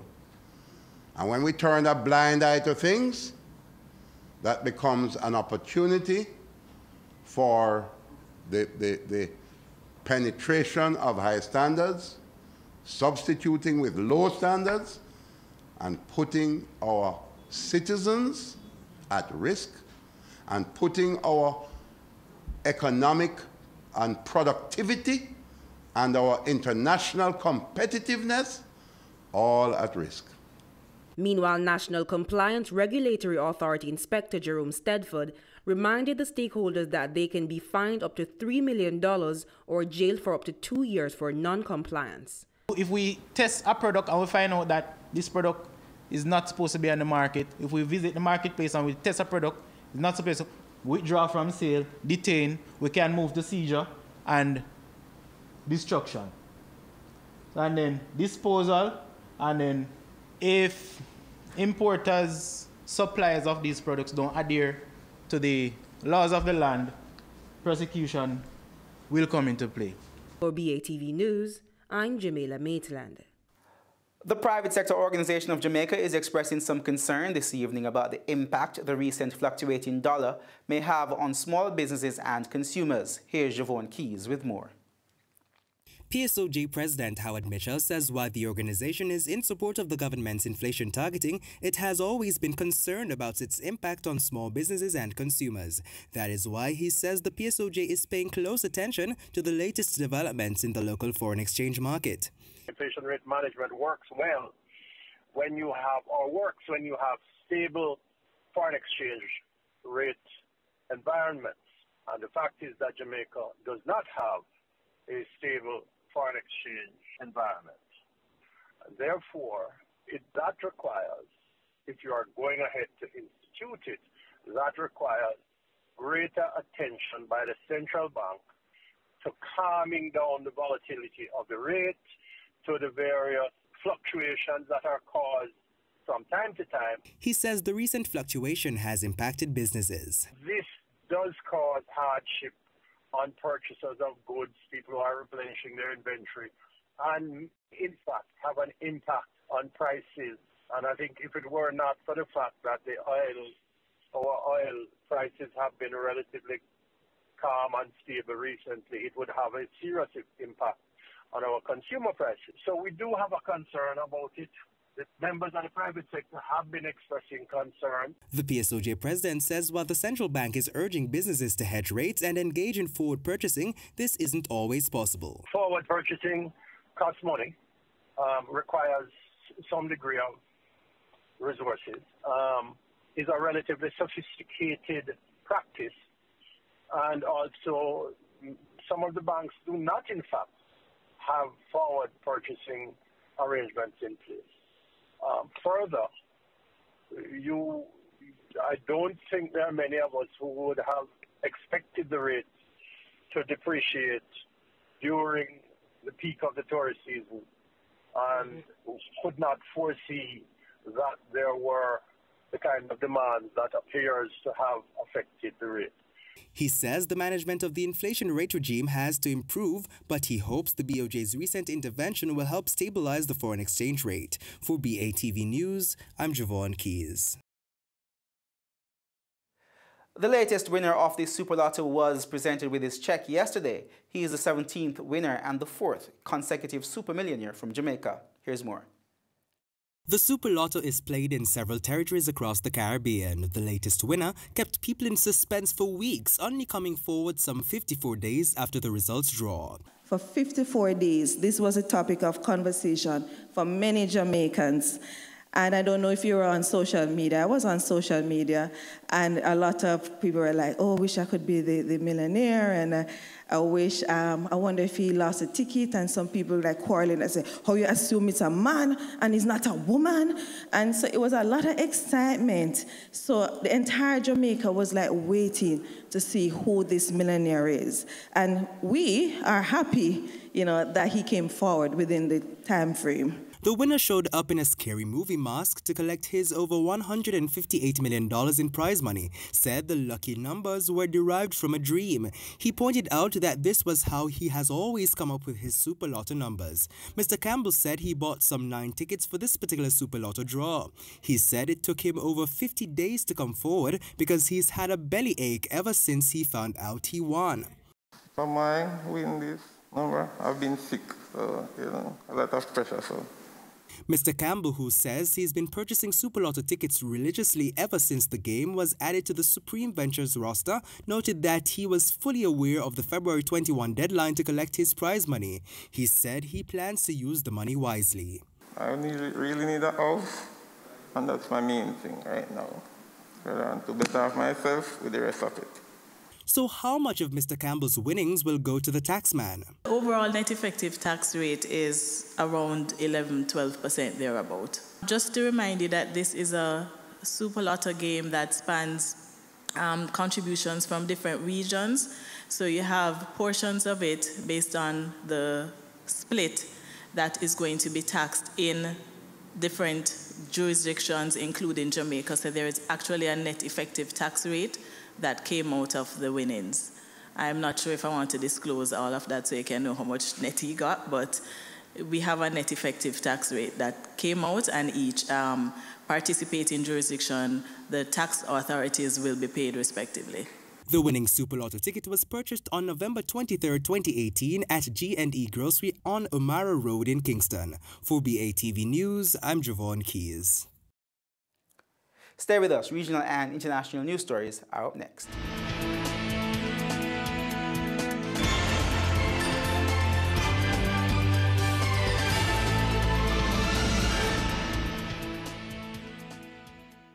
Inflation's not the enemy if we control it. If it's too high, the people are gonna cry. And if it's too low, the country now go. When inflation is low, stable, consumers and investors feel secure. And when we find that middle ground, the economy will grow some more. Car loan, school fee can start out. Granny saving now get not out. And the BOJ inflation targeting strategy that low, stable, predictable, yeah.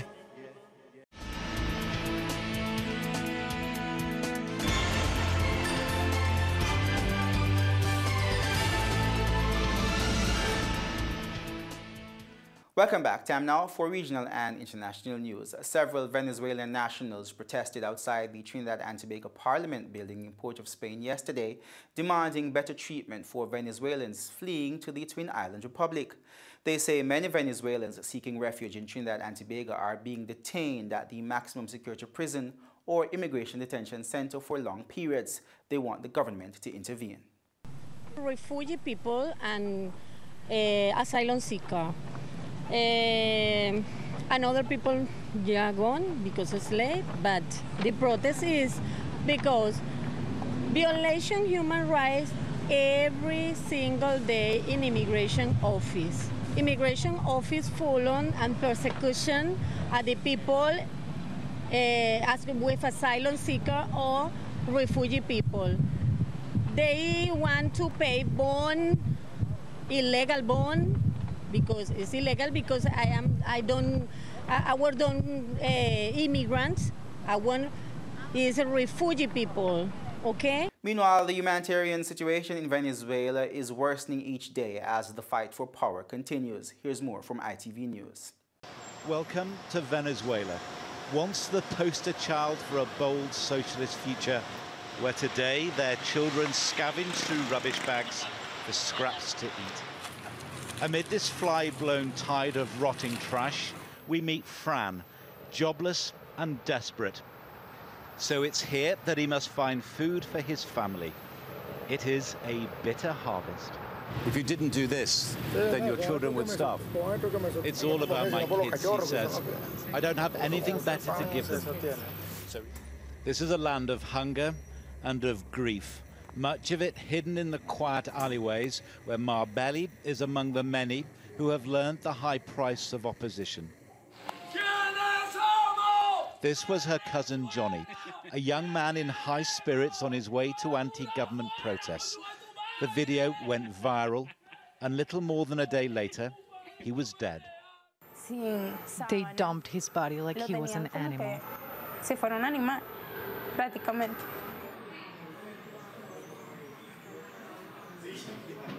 It was a targeted killing. Johnny had been dragged from her house by the paramilitary police. My aunt heard the first shot, and she heard Johnny screaming for mercy. Then there was a second shot. He leaves behind a girlfriend in hiding and about to give birth to their first child, a daughter. And when she's a little older, what will you tell Johnny's daughter? We're going to tell her her father died as a hero, fighting for the country to be free. Venezuela's rulers blame US sanctions for this economic collapse. Most of Venezuela's people just long for something better. It is about as far as it is possible to imagine from the socialist paradise promised by Hugo Chavez, though there is among Venezuela's growing ranks of the destitute a grotesque equality in their daily struggle for survival. Banknotes aren't worth the paper they're printed on. Inflation runs at a bewildering 1,000,000%. Easier to understand is the misery of taps that no longer deliver water, and the contents of a fridge so meagre that grass is worth keeping. This is all you have to eat. How long can you go on living like this with so little? There are times that it's so hard, says Jacqueline. Each day is worse than the last. Endurance is the only commodity they possess in abundance, and even that, it seems, is now in short supply. John Ray, News at 10, Caracas. After 2 years of bitter political and personal attacks on opponents, U.S. President Donald Trump is calling for unity. The U.S. President used his first State of the Union address under a divided Congress to outline his political priorities. However, he provided few details.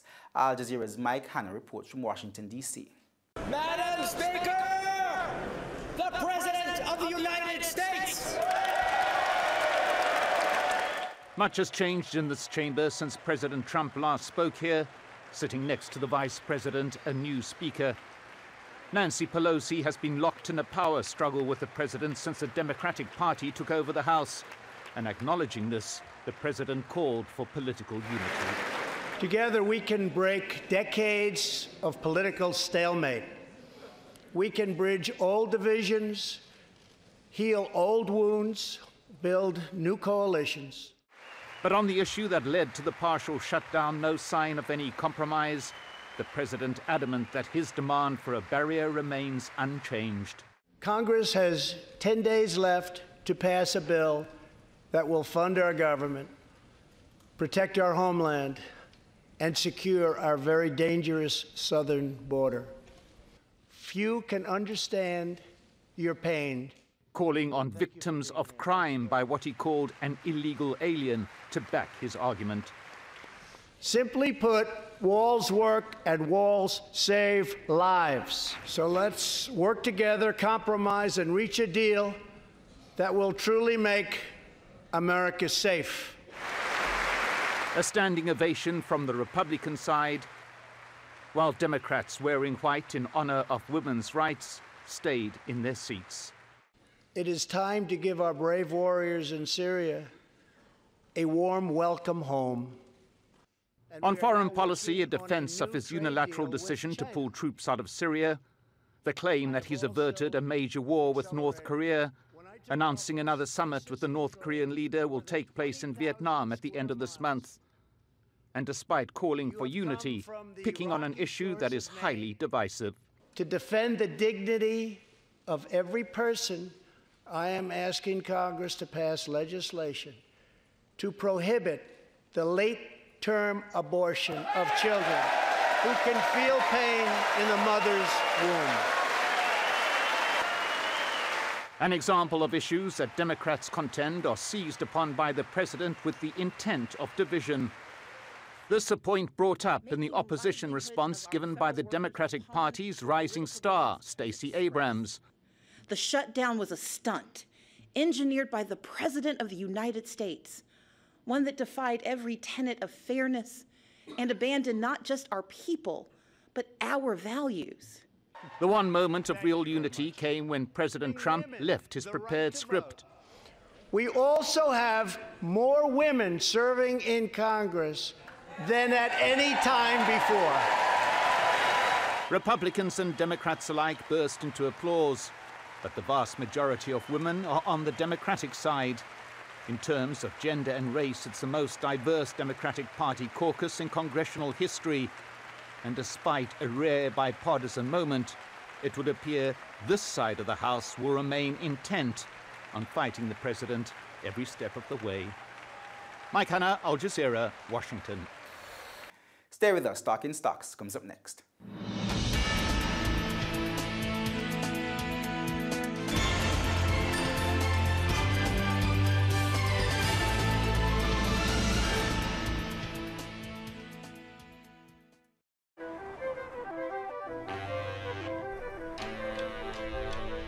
The Nissan X-Trail with All-Mode I technologies.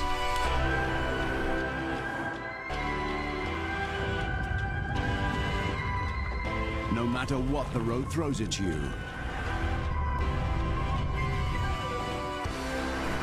your story starts here.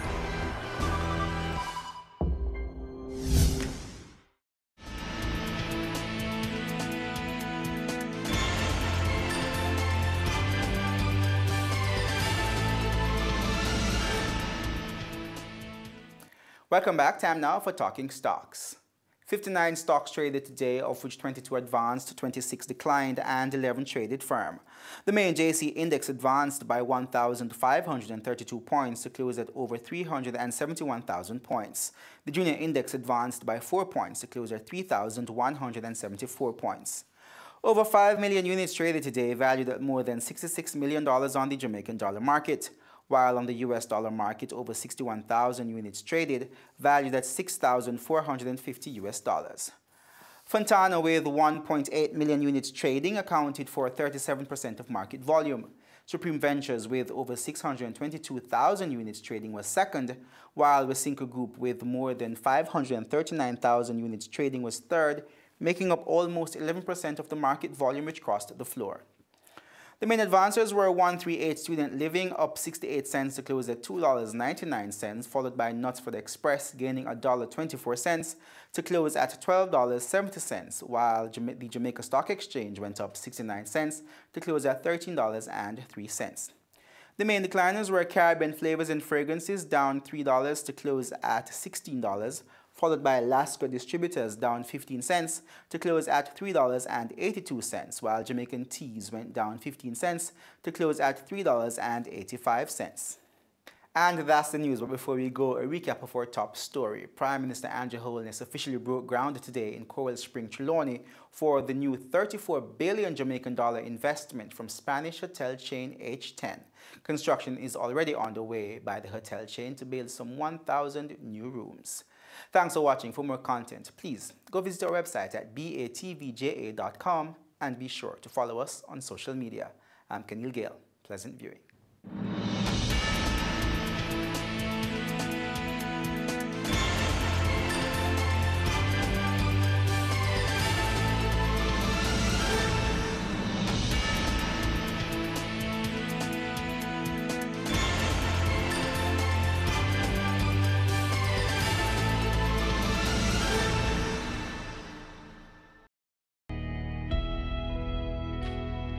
As a teacher for over 8 years, we need to realize that the children are our future. We need to love them, appreciate and respect our children. No more violence against children. No more!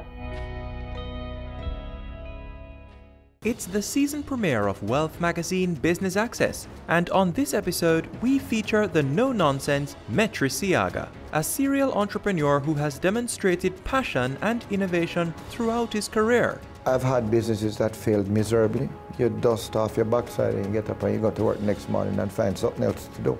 Showing us what it means to be resilient and dogmatic in his pursuit to building brand Jamaica, and represent his fellow manufacturers as president of the JMA.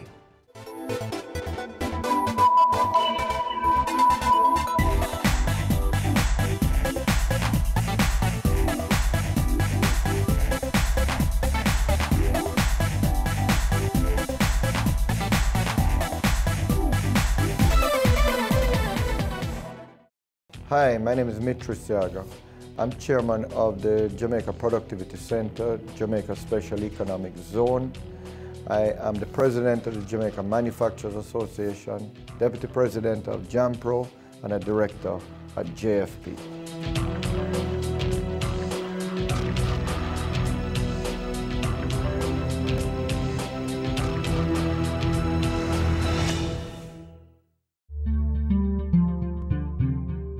I'm a 54-year-old businessman. I've been in the business world since I'm 21.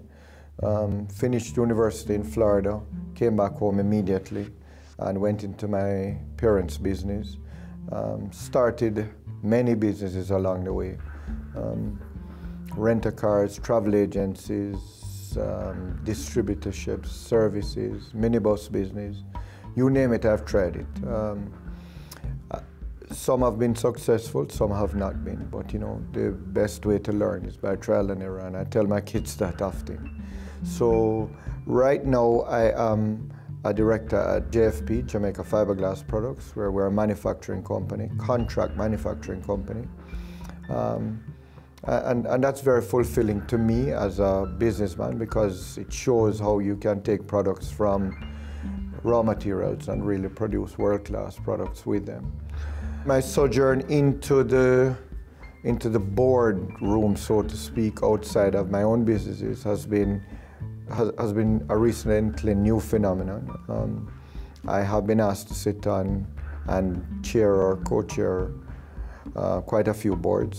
So that to me is my giving back. And I've mentioned to you some of those boards that I do sit on and how I plan to give back to my country.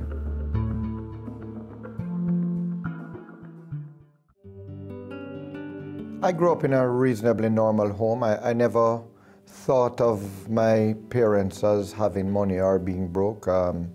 My parents gave me, I thought, everything that I asked for, but now as I'm old, I realize that's not so. I have two siblings that are natural siblings and one adopted brother. I'm the oldest of the bunch by a significant margin. I'm 6 years older than my sister, 12 years older than my second brother, and 18 years older than my last brother. So I guess that gave me sort of a paternal role in our family. My family was a typical Jamaican family. My both parents worked. They worked in their own businesses. My mother used to sell life insurance for a while, and then she started her own business. My father had a store all his life downtown.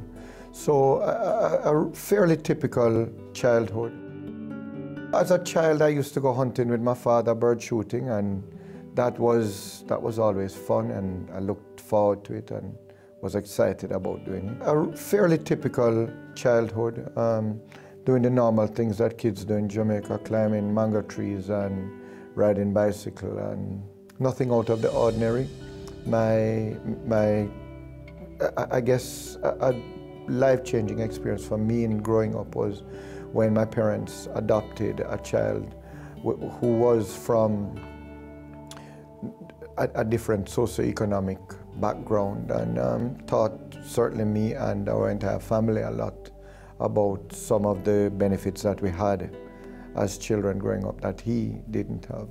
And now he's a full and integrated part of our family.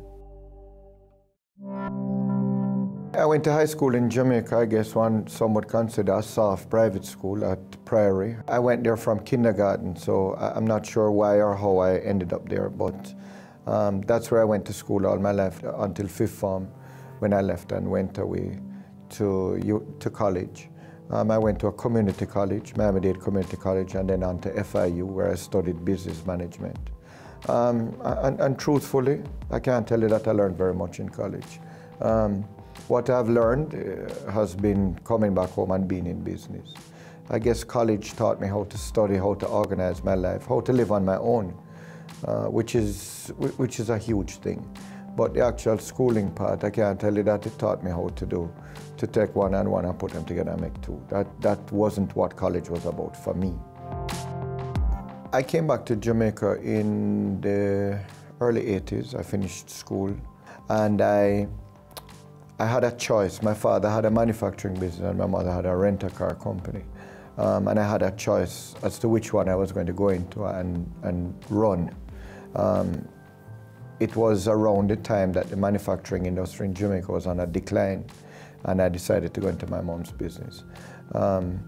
That worked out well for me. I remember one of the things that was important for me to know is that I was playing a role there. I wasn't just because I was the boss's son that I was going to walk in and get a cushy job. So I made sure that, and I was saying this to my son the other day, I made sure that I was the first there in the morning to open the doors, and I was the last at night to close the doors. Because I had to make everyone know that I was worth my weight being there. I couldn't just, I guess I could have, but I didn't. That's just not my nature. I needed to know that I was contributing. So I ran that business alone for a while, and then I moved on to other things. I started a couple of different companies, as I had mentioned earlier. Some were successful, some were successful for longer. The current business that I'm in, I started with my business partners now. I started that business 32 years ago, and it's still running today. We employ about 100 persons. And to me, that really makes it worthwhile, knowing that the 100 people that I employ and their 3 or 4 family members I'm helping to contribute to their well-being. It makes a difference to me, and I know that at least I'm giving something back.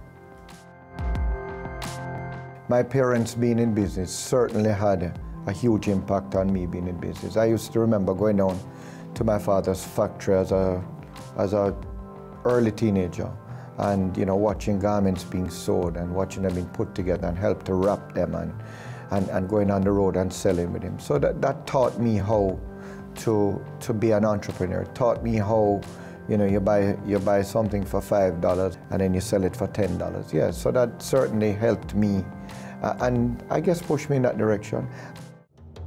I've had businesses that failed miserably. You dust off your backside and you get up and you go to work next morning and find something else to do. So I have to make sure that every day I get up and my feet hit the ground, I hit the ground running. Having a corporate event, seminar, awards show, conference, products launch, workshop or expo? Business Access TV is here to showcase your event. Contact our sales department at 908-0919, 906-6357 or 908-2775 for more information. Business Access TV, serious about business.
Adam and Eve Day Spa and Salon plans to indulge you this Valentine's Day. Ah yes, drift away, cocoon your body in rich chocolatey goodness, add a massage or a facial in our executive suite. Try out our rainforest water massage to ignite your experience. Do your hair or a couple's mani-pedi. Treat your taste buds to succulent chocolate treats. Come, be pampered. Call us at 754-6018 or visit us at 22 Bago Avenue, New Kingston. Give the gift of love. Give Adam and Eve. Gift certificates available.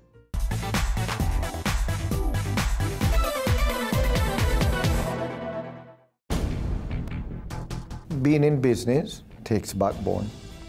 It takes a lot of resolve. You're going to fail. You're going to have roadblocks. You're going to have bumps in the road. And you have to be able to go over them, climb up, over, around, under. However you can get around them, you have to get around them. I've had businesses that failed miserably. You dust off your backside and you get up and you go to work next morning and find something else to do. I remember a colleague of mine, much older, telling me one day, telling actually a government member, he said, listen, I'm a businessman, I'm going to find something to do. So if you make it difficult for the particular industry I'm in, I'll find another. But remember, I'm going to put those people out of work.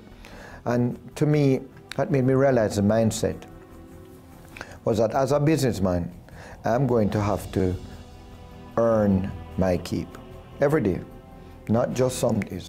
So I have to make sure that every day I get up and my feet hit the ground, I hit the ground running. And I make sure that I know my responsibilities and I know that I have to meet them. Whether it be to my employees, whether it be to my bank, whether it be to my investors, whether it be to my shareholders. I have got to make sure that I meet their demands or I'll be out of a job, one way or the other, either by being fired by a board or by not having customers in my business. I've always liked manufacturing. There's something about taking a raw material and turning it into a finished product and seeing people use that product. There's something about that that's very rewarding for me. I've been a tire salesman, I have been in banking, I have been in the car rental business, I've been in the travel agency business, I have been in the minibus business, I have been in the real estate business, I've been in the development business. And I'm sure there's a few I'm forgetting. But nothing has been as rewarding to me as manufacturing. And the products that I currently manufacture and the company that I'm a director of and shareholder of is JFP. It was formerly Jamaica Fiberglass Products. when we started 32 years ago, we started out as a fiberglass manufacturer, but we evolved over the years. And they say in business, either innovate or die, and we had to innovate along the way. So we now are fiberglass, woodwork, metalwork, upholstery, solid surface, acrylic.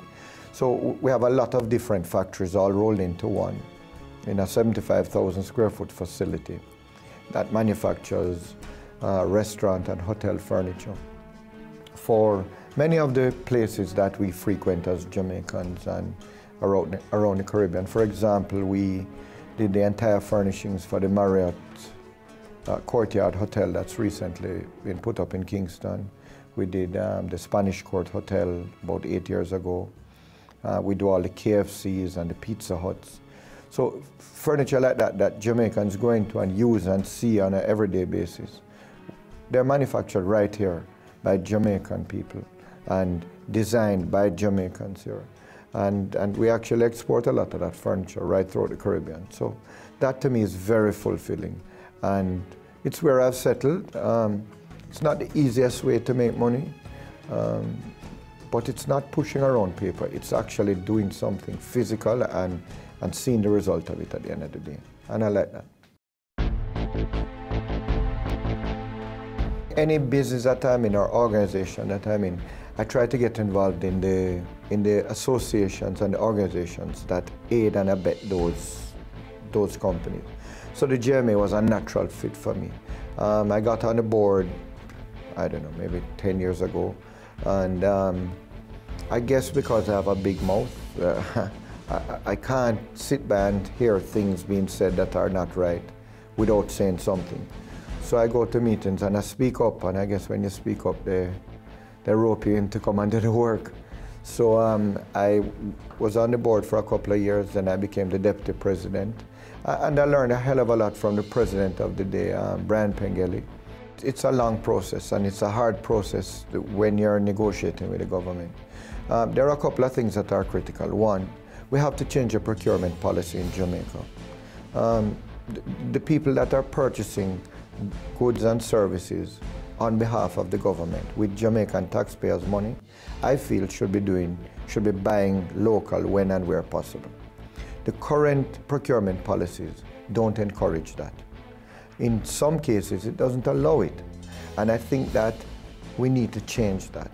So we've been working very closely with the old MIIC and now the new MICAF to change that procurement policy. And I would say we're quite a ways down the wicket where that is concerned. And we hope to have some resolution within the next couple of months with a document that can go to cabinet, that can be approved, so that you will start to see a change.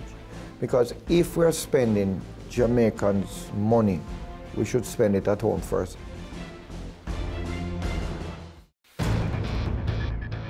When I ran as president, I looked at four things. It was procurement policy, factory space. We need suitable factory space for our members. There is a void of factory space available in Kingston and St. Andrew, and that's where we need to be, near to the ports, near to our suppliers. And we have been working very closely with Factories Corporation and hope to see something come to fruition within the next 6 months. But what we are looking for is some factory space at very, very low rates, specifically to drive development of small and medium-sized companies. The third component is, as manufacturers, we need low interest rates. We are currently paying, depending on the size of your company, you could be paying as high as up to 18% for money. It simply is not, it doesn't allow us to be competitive. And if we're going to be competitive, we need financing at 4%, 5% the maximum. So we recently met with the Minister of Finance. We did meet with the Development Bank of Jamaica. And I'm happy to say that discussions have started to that end. The fourth point, and probably the most serious of them all, is crime. A lot of people don't think that as a GMA we should be talking about crime. It's not in our purview, and I completely disagree. Crime is all our problem.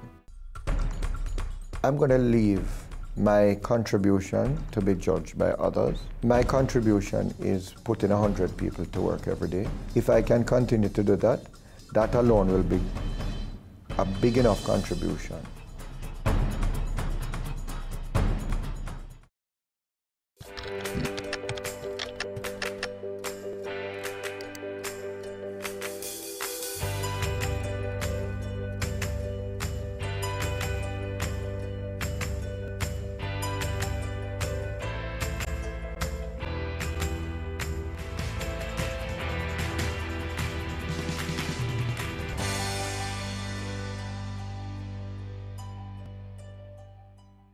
Adam and Eve Day Spa and Salon plans to indulge you this Valentine's Day. Ah yes, drift away, cocoon your body in rich chocolatey goodness, add a massage or a facial in our executive suite. Try out our rainforest water massage to ignite your experience. Do your hair or a couple's mani-pedi. Treat your taste buds to succulent chocolate treats. Come, be pampered. Call us at 754-6018 or visit us at 20 Tobago Avenue, New Kingston. Give the gift of love. Give Adam and Eve. Gift certificates available.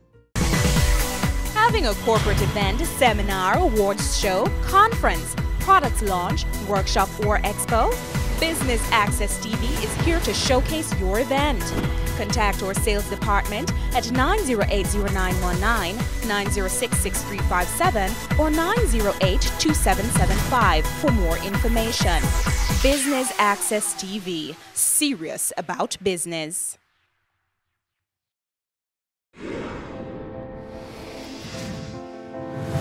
I'm Chris Williams, CEO for Proven.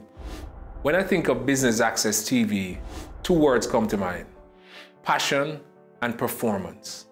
In the short space of time that they've been on air, has demonstrated clearly the Jamaican passion for anything that we set our minds to. They have approached television in the most creative and dynamic way, and I'm proud to see how this young station has evolved. In terms of performance, they back up what they say they're going to do. All their programs, all their packages, all their promotions are efficiently and effectively executed.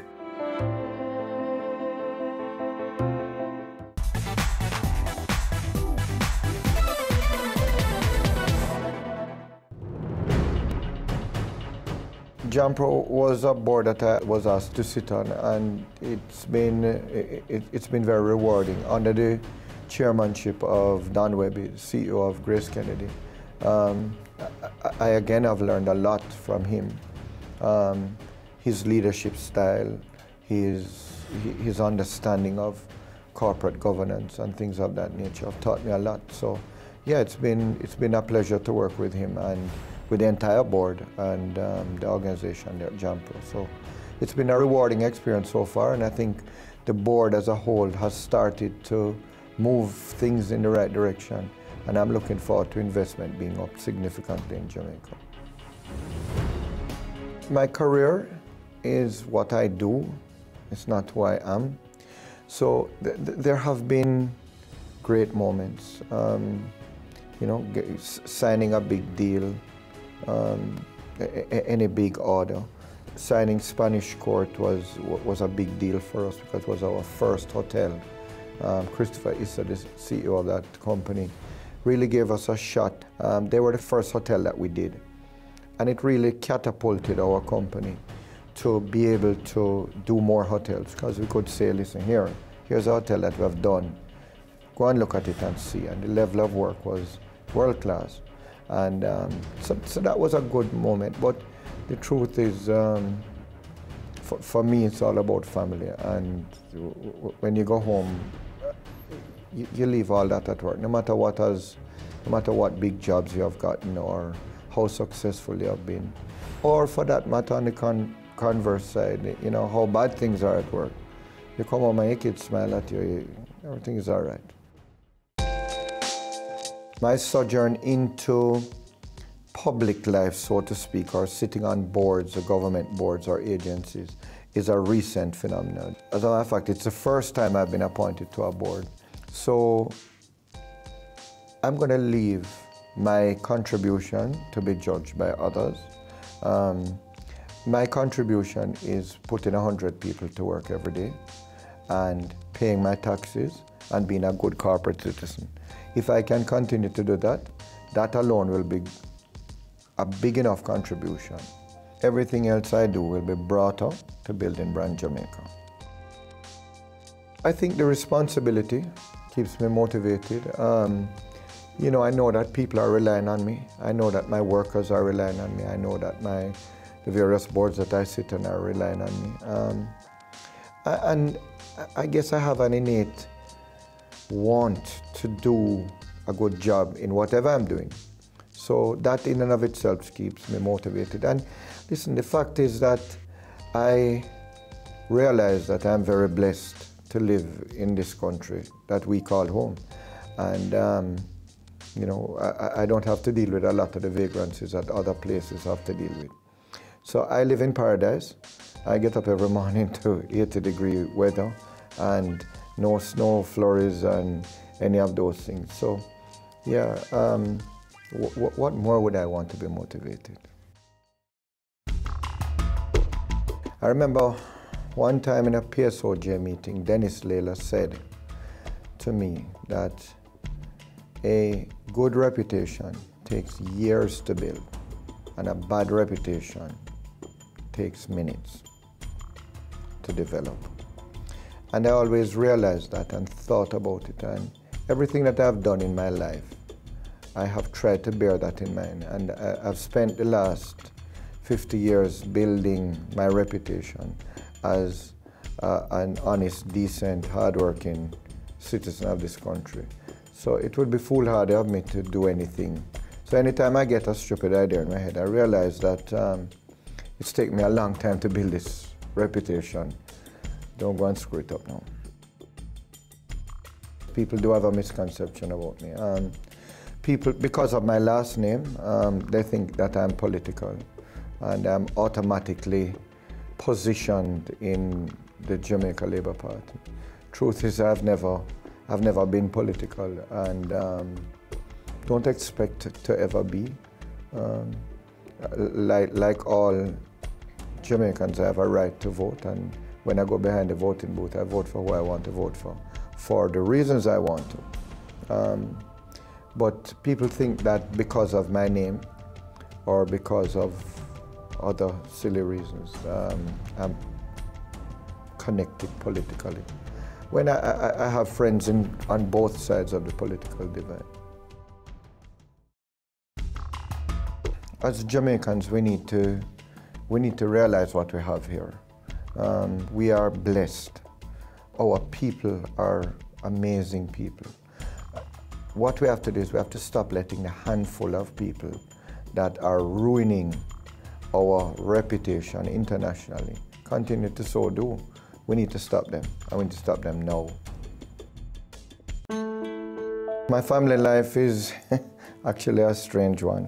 I have 2 kids from a previous marriage, and my current wife has 2 kids from a previous marriage. So we're kind of a Brady Bunch type of family. So there are 6 of us in our family now. And we all live close, and my kids are older. They are 22 and 20. My son just finished university, my older son, and he's back here in Jamaica. The very day that he finished school, he was back home, started a little business here. My other son is in his 3rd year of university, and he expects to come back to Jamaica immediately. My wife's 2 kids, my stepkids, are younger, 16 and 14. My stepson is a golfer, so he wants to be a professional golfer. And the 14-year-old, she doesn't quite know what she wants to do yet, but she wants to be an actress, but who doesn't at that age? So, yeah, we make it work. We have a blended family, but we make it work well. What does wealth mean to me? Wealth certainly is not money alone. Wealth is about good health, about family, about friendships, about quality of life, and definitely about money. What is wealth to you depends on where you are and what your needs are at the time. So if you are sick, a good hospital is the greatest wealth to you. And if you are hungry, a meal is the greatest wealth for you. Most people view wealth as money and money only. And money is very important. It can buy a lot of things. But a couple of things it can't buy is love and health.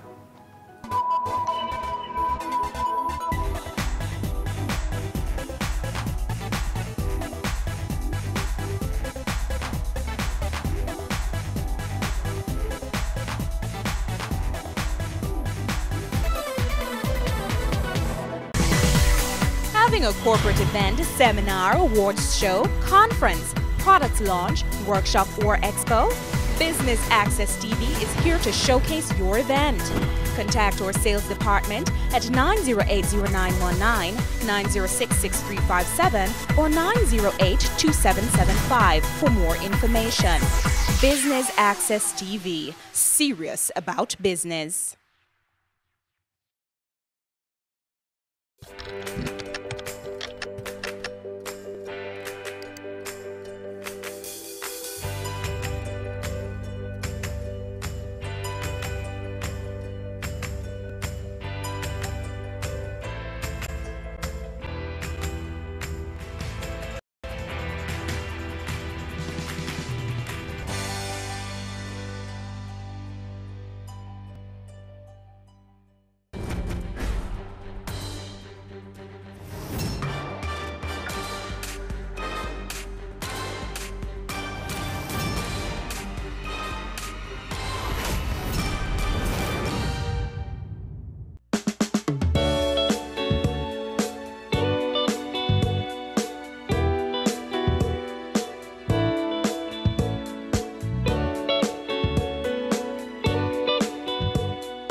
Jamaica's efforts at addressing teen pregnancy and in particular providing support to young girls who become pregnant while in school is considered a best practice by many.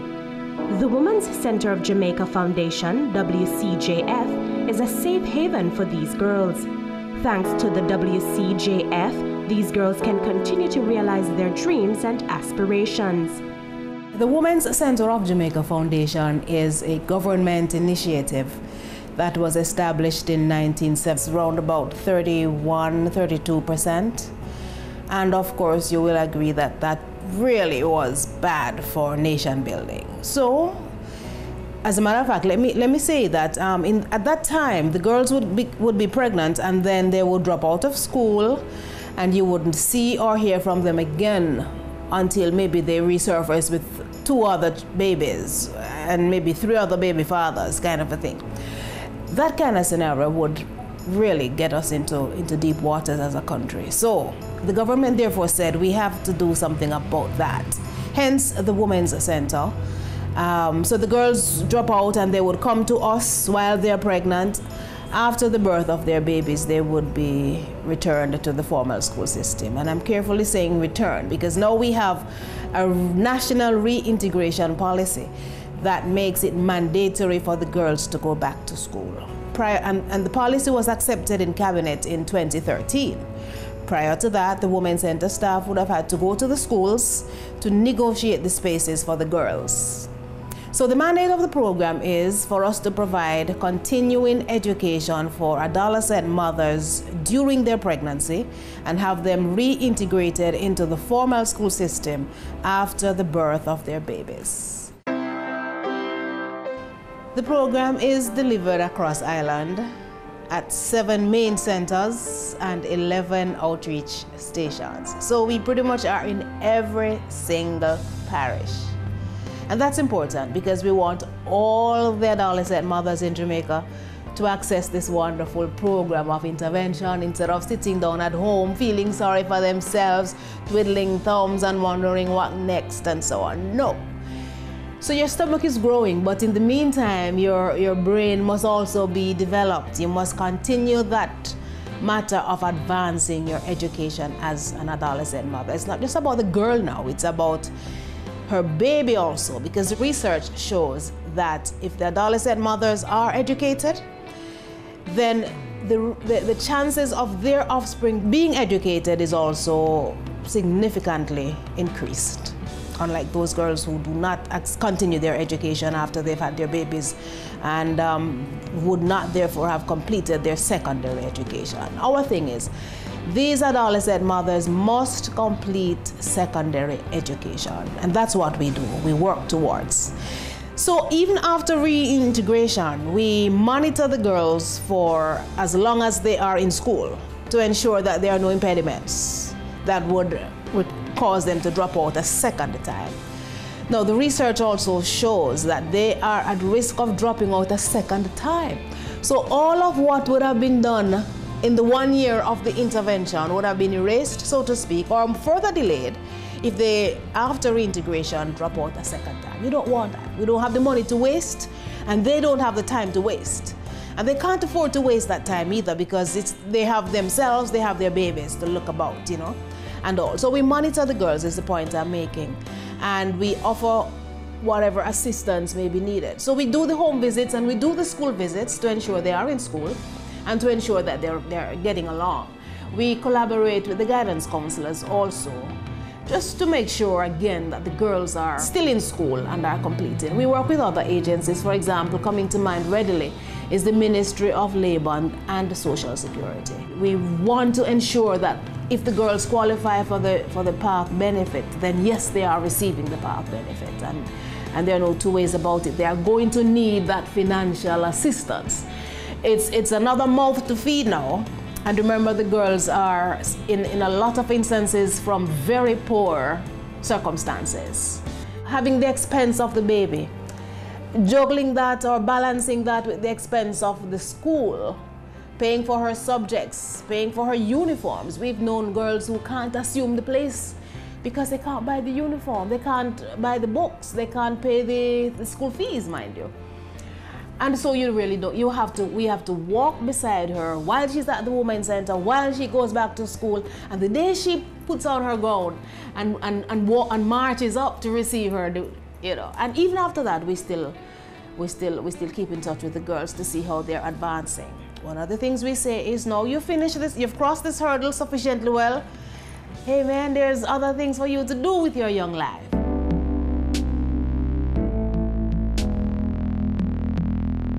Several of the girls advance to tertiary level education and do well.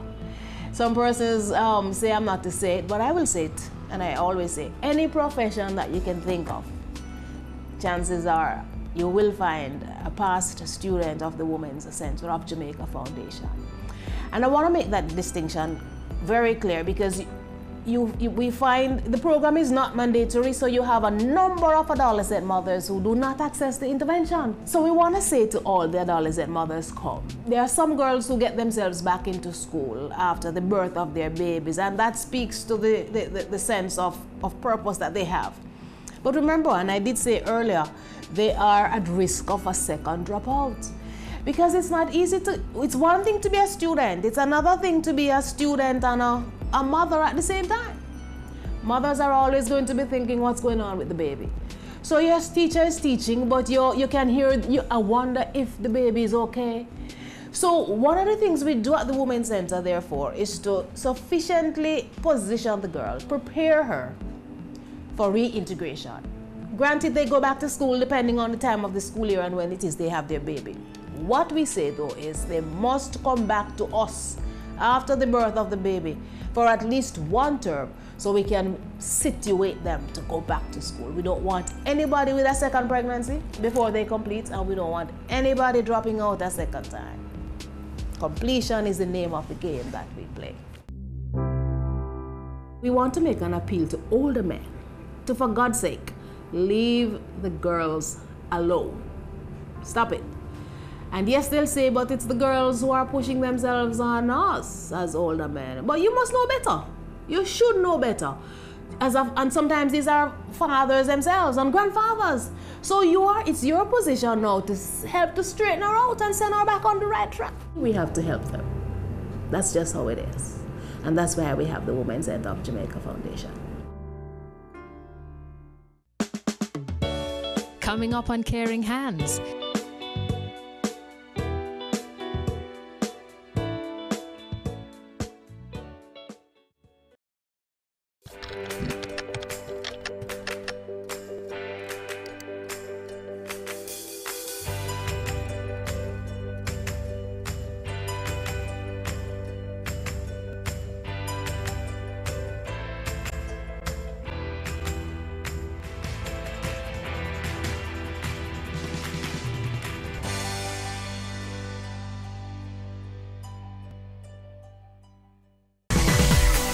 Having a corporate event, seminar, awards show, conference, products launch, workshop or expo?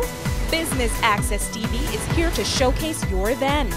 Contact our sales department at 908-0919, 906-6357 or 908-2775 for more information.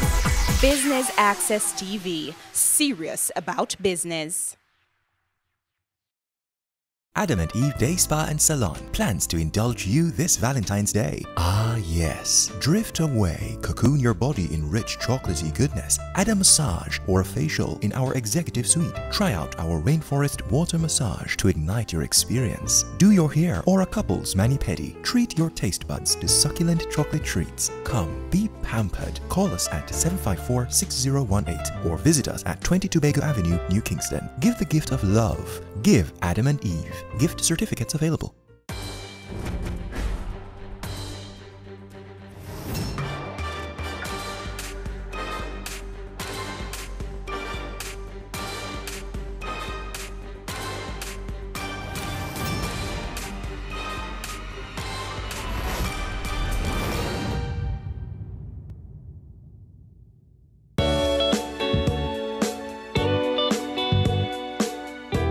Chantal Fuller is one such person who is thankful to the Women's Center of Jamaica Foundation for enabling her to sit the Caribbean Secondary Education Certificate examinations, for which she was preparing when she found out that she was carrying a child. I got pregnant at a tender age. My uncle told me about the school and I came here and I talked to Mrs. Lewis and got the opportunity to board here. And I boarded here and I started my class September morning early with a big tummy in front of me.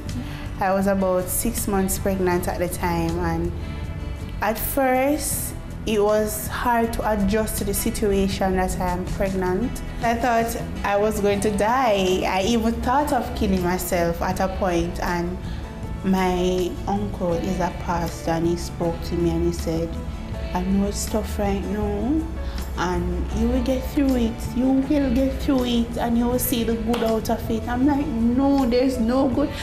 Get pregnant, I won't be graduating. I'm not going to make my mommy proud. But at the end of the day, I did. And for the first in a long while, when I graduated from HeCoin, she looked at me and she said, Sean, I'm very proud of you. I'm very, very proud of you. And I know a lot of persons who have done their CXC with me and they didn't pass all of them. They have to go back to school to do 3, 4, and I passed all of mine with a child. So I'm very proud of myself for doing that. It was very hard to adjust the shame, the disgrace, the community looking down on you. Oh, you get pregnant at such a tender age. Having sex, can't believe you're having sex. But I went through it. The experience was a very, very, very good experience. I actually miss this school more than how I miss Holy Child High School. And here they advise you to be a good woman, a good young lady, to think of yourself. Don't put anybody else in front of you and your child. You must always have yourself and your child first at heart. The teachers were excellent. I had a problem with math, and my math teacher, he took his time with us because most of us in the class had a problem with math. So he took his time with us, and he even had a Saturday class for us. And it was such a good experience. I passed 7 CXC subjects and 1 4.2s and 2 3s. And I'm looking forward to becoming an entrepreneur, so I want to study business management at university. We're basically responsible for ensuring that all the activities, both at the head office and the external offices, main centers and outreach, are basically operating the way it ought to. The programs are being delivered as is mandated, as we would have liked to achieve the optimal output of the program. Basically what we do is ensure that for the skill training part of the program, different skill training is being done in different centers. So take Mandeville for example, there's cosmetology being done with the girls there, and this ensure that whatever it is, you're coming in for that period, yes, you're getting the education, but you're also learning a skill that for the period that you're here, you're able to leave and be able to do something. We have sewing, needlecraft, that's being done as well. There is data operations and commercial food preparations, which has recently been certified by HEART here at the main center. The CSEC program is what you're talking about for the set of subjects, because you find that now a number of our girls coming in at 16 to 17 age group and may not have been going back into the formal school system after completing their stint here. So you allow them to sit the CSEC program. So you can do your subjects here, whatever we have it, all the same subjects that they would be sitting normally in the regular school system. So we have math, English, social studies, human and social biology, IT, whatever it is. So you know you'll have to, the matriculation is that you would sit your subject based on your passings, your grades, whatever, and you are registered. Kingston Center is a registered site for the CSEC group. And we have recently launched our virtual CSEC program, where the girls from the rural sites would need to come in. The outer centers, Mandeville, Savanna-la-Mar, Montego Bay, would need to come in to sit their CSEC programs in Kingston. And that would mean that they'd be away from the family for the week to be having classes here.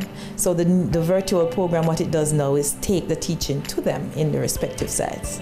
So we have increased that number of persons sitting the CSEC programs because of the fact that we're able to take the service to them, to the sites where they are. We have had a number of persons now coming in to do the program.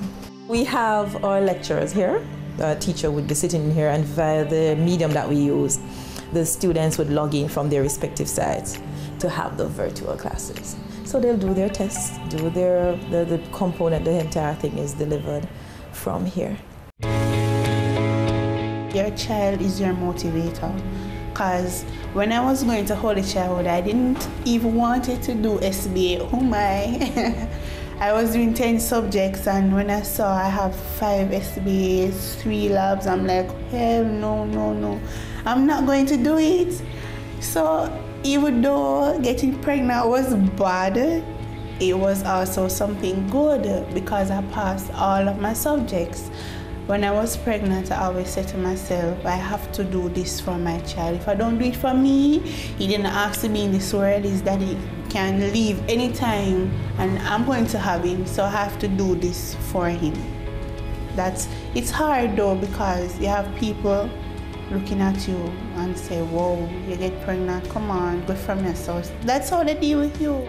Because I didn't know I was pregnant until like 5 months after, because I have body, I was still going through my cycle and everything, so I didn't have an idea. And when September morning, my friend called, Sean, everybody up at school I talk about you, say you're gonna breed.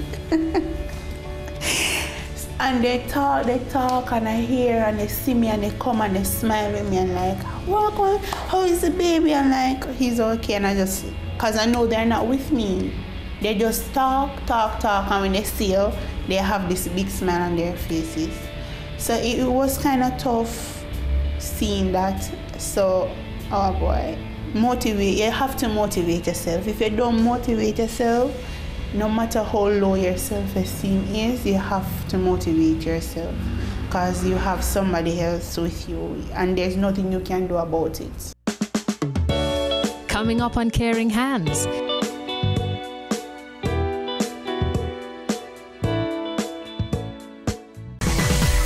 Having a corporate event, seminar, awards show, conference, products launch, workshop or expo? Business Access TV is here to showcase your event. Contact our sales department at 908-0919, 906-6357 or 908-2775 for more information. Business Access TV, serious about business.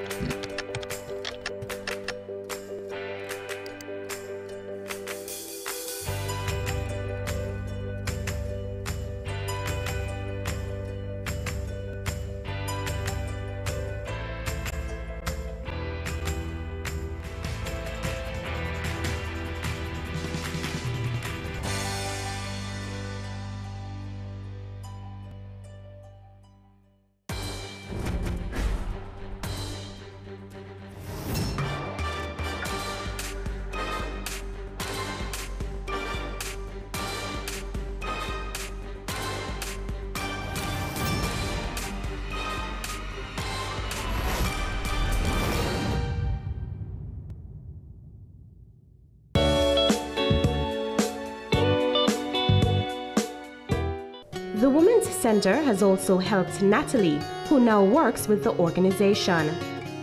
My role as a projects coordinator is to develop, coordinate projects, workshops, seminars, write proposals for donors from within the island or overseas, and just about anywhere we can get funding, and to see all those projects, carried out. I became pregnant in my teenage years. It was a very traumatic experience for me. I shed many tears. Then, I came to the Women's Center, and here was like a safe haven for me. There were other girls, in the same situation who I got a lot of support from. And the counselors here, they are so wonderful. And the academic program here is similar to the formal school system. So therefore, you are keep abreast in academics. So your few months here, or your tenure, which is more so 1 year, you're not left behind when you return to the formal school system. Here the counselors give you a ton of support, and you are given parenting workshops. You are motivated daily. There's not one day that you weren't, told you can be somebody. You should be an empowered female. You are special, you are loved, you are wonderful. That's how we are treated at the Women's Center. When I just found out, it was like heaven crashing down on me. That's how it was. My parents, they really, get down on me, really talking to me very hard, which is expected. They are parents, and in some ways, they weren't expecting this from you. And I really felt that I've let them down. I really felt bad, extremely bad. Because yes, we had sex, but then you didn't want a baby. You didn't go for a baby. Yes, it was wrong. But in our teenage years, we experimented, but we didn't want a baby. There was no baby intended, but it came, and the fact is, it has to be dealt with. You were like an eyesore. Persons would pass and look at you and laugh and make rude comments, and it just wasn't accepted widely back then. But now people are more educated, and it is now seen that young miss can move on from there and be a productive citizen. Back then, people would, look at you and say, oh, she's no good anymore. Her life is over. But no, it's not so. I've done reflections, and I said, you know what? Yes, I got pregnant at that, tender age, but I'm not ashamed of it. If I did make amends, if I did make something of myself, if I weren't a productive citizen of this society, then maybe I would have been ashamed, and start maybe even cursing the child and say, you may not, be somebody, you this, you that, and having self-doubts. But I did not let my circumstances be a downfall. I use it and I rise. Girls who are pregnant now, don't give up. Don't give up, don't give in. Don't let, because of the situation, you're going to feel worthless and helpless. Let that baby that's growing inside of you be your motivation. Let that child be your motivation. Don't depend on the father. He can go anytime. Get your education. even if it's to go to school and just do a course, even a customer service course, do something for yourself that you can help your child. Don't depend on anybody but yourself. Before coming to the Women's Center, oh my God, I was feeling really bad about myself. But coming here, I left here as an empowered female. And from that day, I did not forget that. In falling down, we rise. And sometimes we need persons to help us rise. And the Women's Center is an institution that helps people to rise.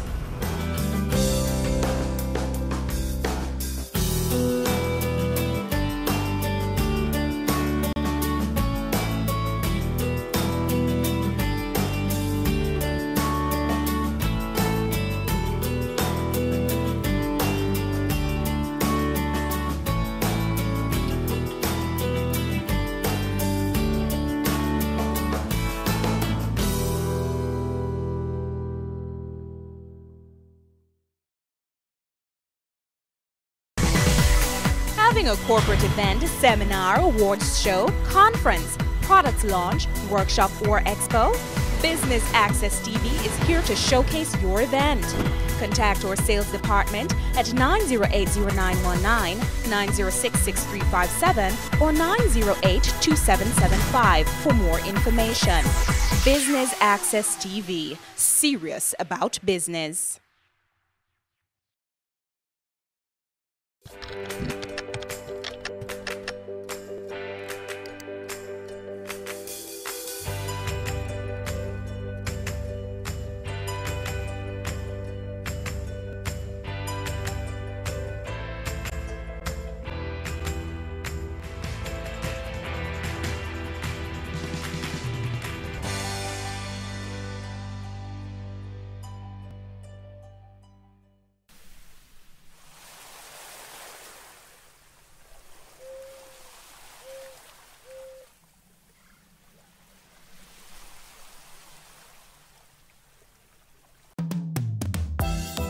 The Caribbean is a rich biodiversity hotspot.